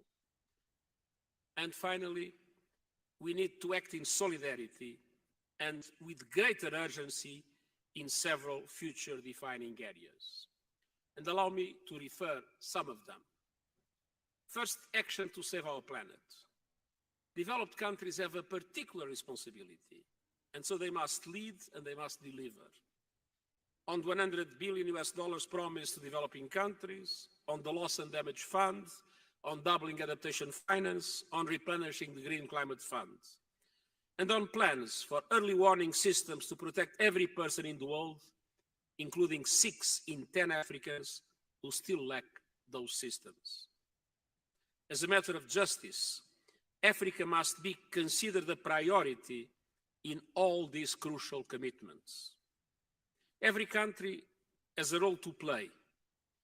That is why I have proposed the Climate Solidarity Pact, in which all big emitters make extra efforts to cut emissions and wealthier countries support emerging economies to do so.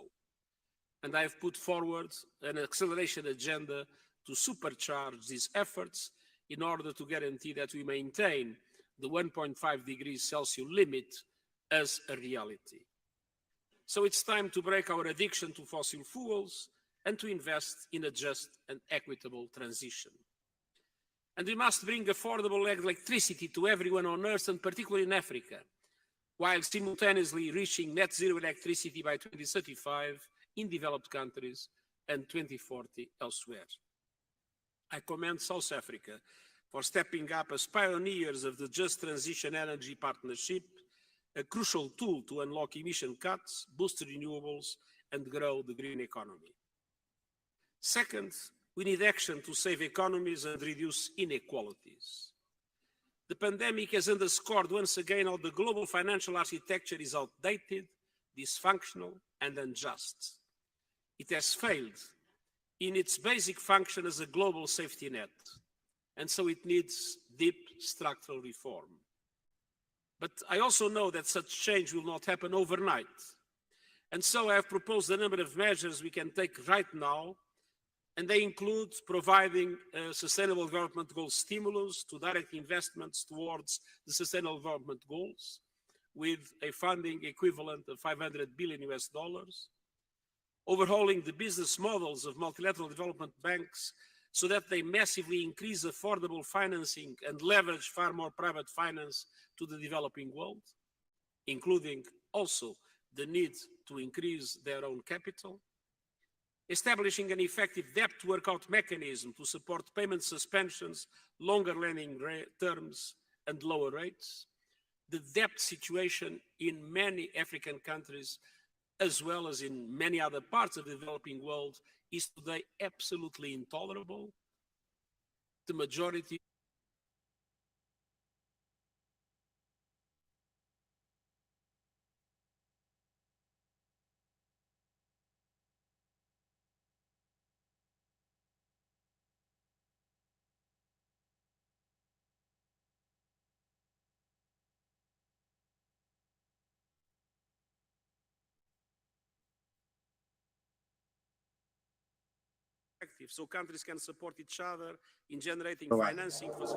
Es un anhelo de años que hoy empezamos a concretar.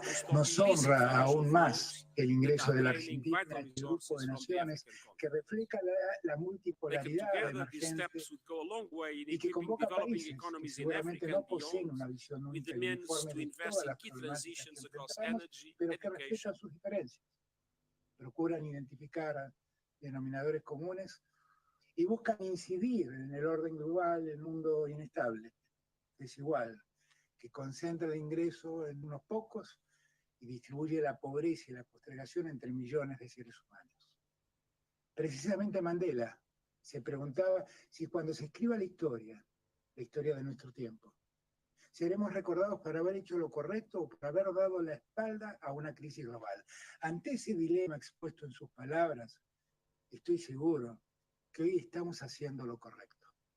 Los problemas globales no pueden resolverse unilateralmente. Tampoco pueden abordarse con recetas genéricas que no distingan las realidades particulares que atravesamos los países emergentes. Enfrentamos una crisis del sistema multilateral, shocks en las cadenas de suministros, imposición de sanciones unilaterales y acuerdos para restringir el acceso a desarrollos tecnológicos estratégicos. Además, fenómenos de inflación generalizada, crisis climática, la desaceleración de la economía mundial, la insostenibilidad de las deudas externas, todos temas sin resolver, que completan un difícil panorama. El resultado conduce a este mundo injusto en el que vivimos, que acaba promoviendo una mayor desigualdad social al interior de los países y una profundización de la brecha que divide al norte y al sur. A ello se suma el debilitamiento de muchos de los foros y mecanismos que nos habíamos dado para resolver problemas, como preservar la paz y promover el desarrollo. Ya hemos comprobado cómo en el pasado la falta de cohesión del mundo en desarrollo nos terminó colocando en posiciones desventajosas al momento de negociar términos en cuestiones fundamentales para nosotros. Por ello, hoy más que nunca, la negociación multilateral y regional es impostergable. Y el foro BRICS, al igual que este diálogo que han propuesto, adquieren en este contexto una relevancia singular. Estimados presidentes y ministros, la Argentina y los países del BRICS pertenecemos al mismo grupo de países de economías emergentes, el G20. Allí mantenemos muchas posiciones en común que podemos reforzar hoy de cara a la próxima cumbre del G20, el mes próximo, en Nueva Delhi, en India. Consideramos que la presidencia pro tempore de India y las próximas presidencias de Brasil y de Sudáfrica, sumadas a la reciente pasada de Indonesia, son una gran oportunidad para reinsertar las prioridades del sur global en la agenda del G20. Necesitamos bases de consenso sólidas para avanzar hacia una arquitectura de desarrollo sostenible, reformada, que iguale las condiciones en el mundo que hoy existe. Necesitamos ser los motores de una recuperación económica sostenible y que tenga en su centro a la equidad, a la inclusión y al respeto de la igualdad soberana. Las condiciones de posibilidad para que ese logro sea alcanzado y sostenible en el tiempo implican asegurar más recursos para financiar el desarrollo y no la especulación financiera. Aplicar medidas inmediatas para hacer sostenible la deuda y poner fin a las peores prácticas que hoy exhibe el Fondo Monetario Internacional. Necesitamos favorecer intercambios comerciales más equilibrados que no profundicen las asimetrías. Y también promover las inversiones y la cooperación científica y tecnológica. Los BRICS, por su enorme peso institucional y financiero, juegan un papel determinante en esta exigencia de diseñar una arquitectura financiera mundial que garantice las necesidades de crecimiento, de comercio, de inversión y de bienestar social. Y un BRICS fortalecido a través de la presidencia y participación de nuevos socios creará una nueva plataforma para proyectar la voz de los países en desarrollo en el escenario internacional. La Argentina hoy celebra haber sido invitada a ser miembro de los BRICS. Seremos el segundo país de Latinoamérica en conformarlo y el primer país de habla hispana. Desde este lugar continuaremos ampliando los esfuerzos para dar un nuevo impulso a las asociaciones Sur-Sur y a la voz del Sur global. We are the voice No of the quiero terminar Global mi South. participación I don't want to end sin my expresar mi participation particular without saying agradecimiento that I'm a very mi querido thankful amigo y amigo de la Argentina, for el presidente de la República Federativa de Brasil, Ignacio for Lula da this Silva, invitation and por also haber for our ayudado a ese foro, president, the por Silva, patria afronta y por haber acompañado con tanta firmeza mi deseo expresado al presidente Xi Jinping who has en expressed 2022 de sumarnos a the, esa alianza the same de la que ya hopes that nos we sentimos miembros. share to the Muchas president in China, Xi Jinping. Thank you so much.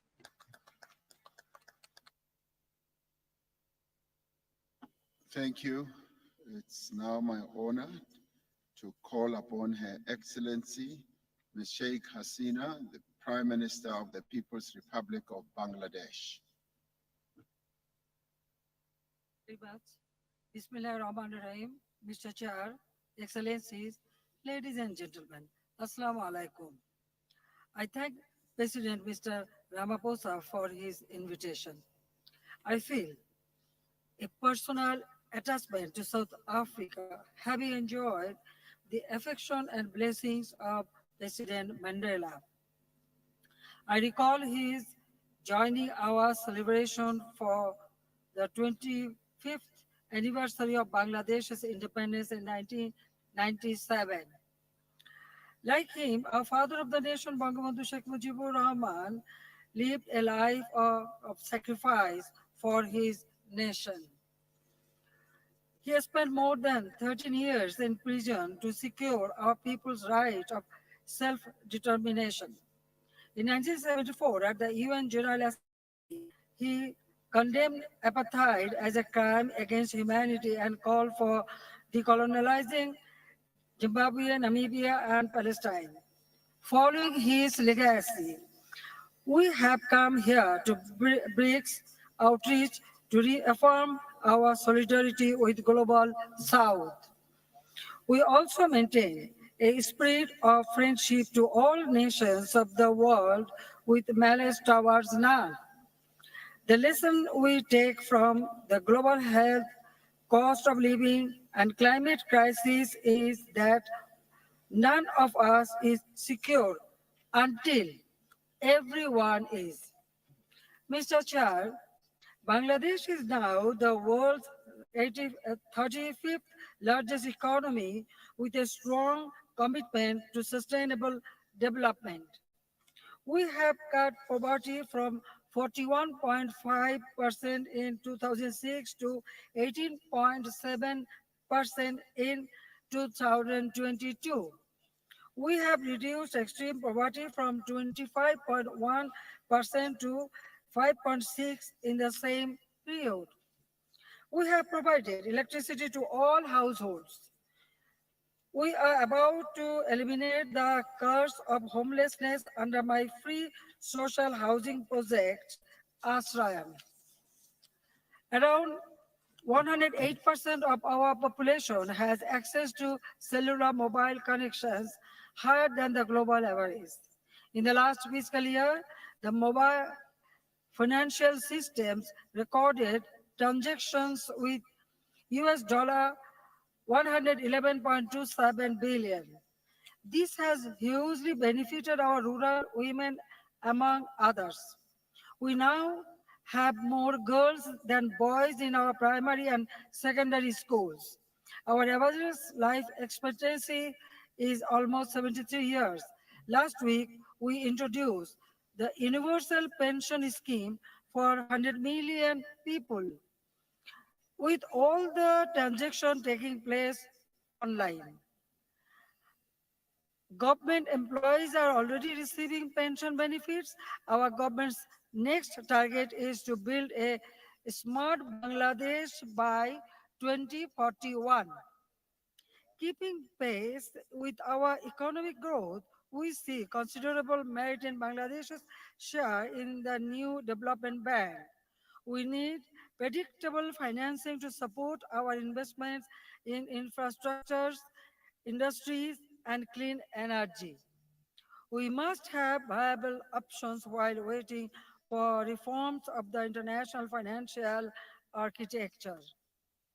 Mr. Chair, Bangladesh has traditionally championed the cause of LDCs, with most of them in Africa.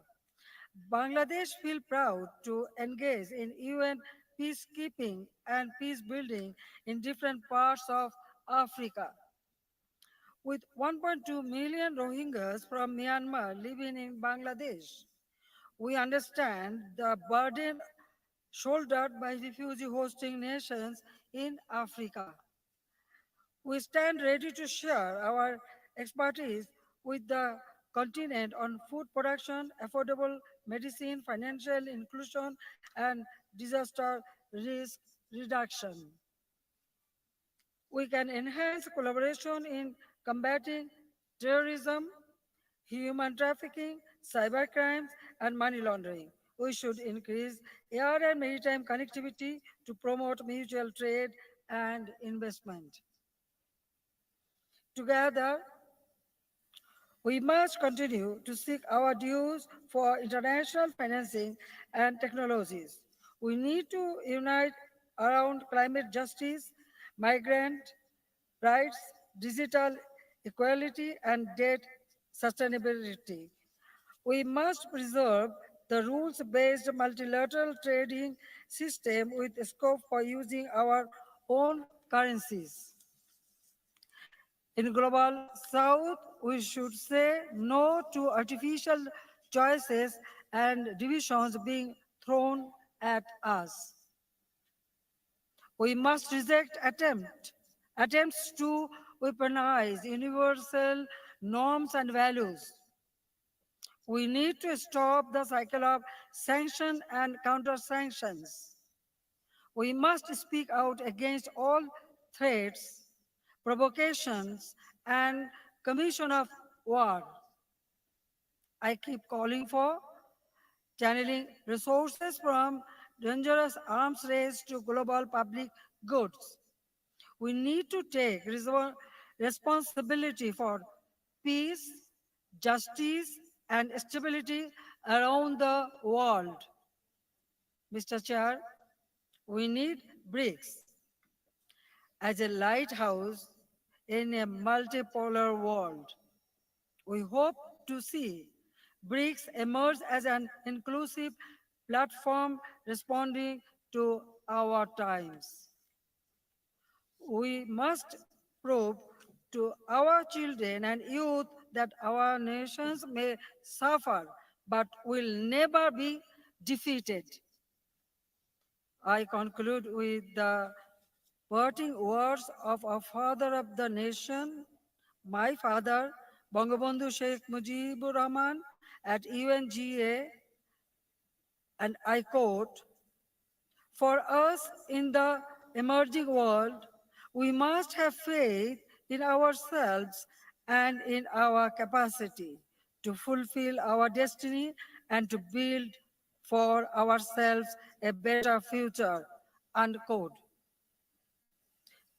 The message he conveyed 50 years ago still rings true. I thank you all. Thank you very much, Mr. President, for giving me this opportunity. Thank you.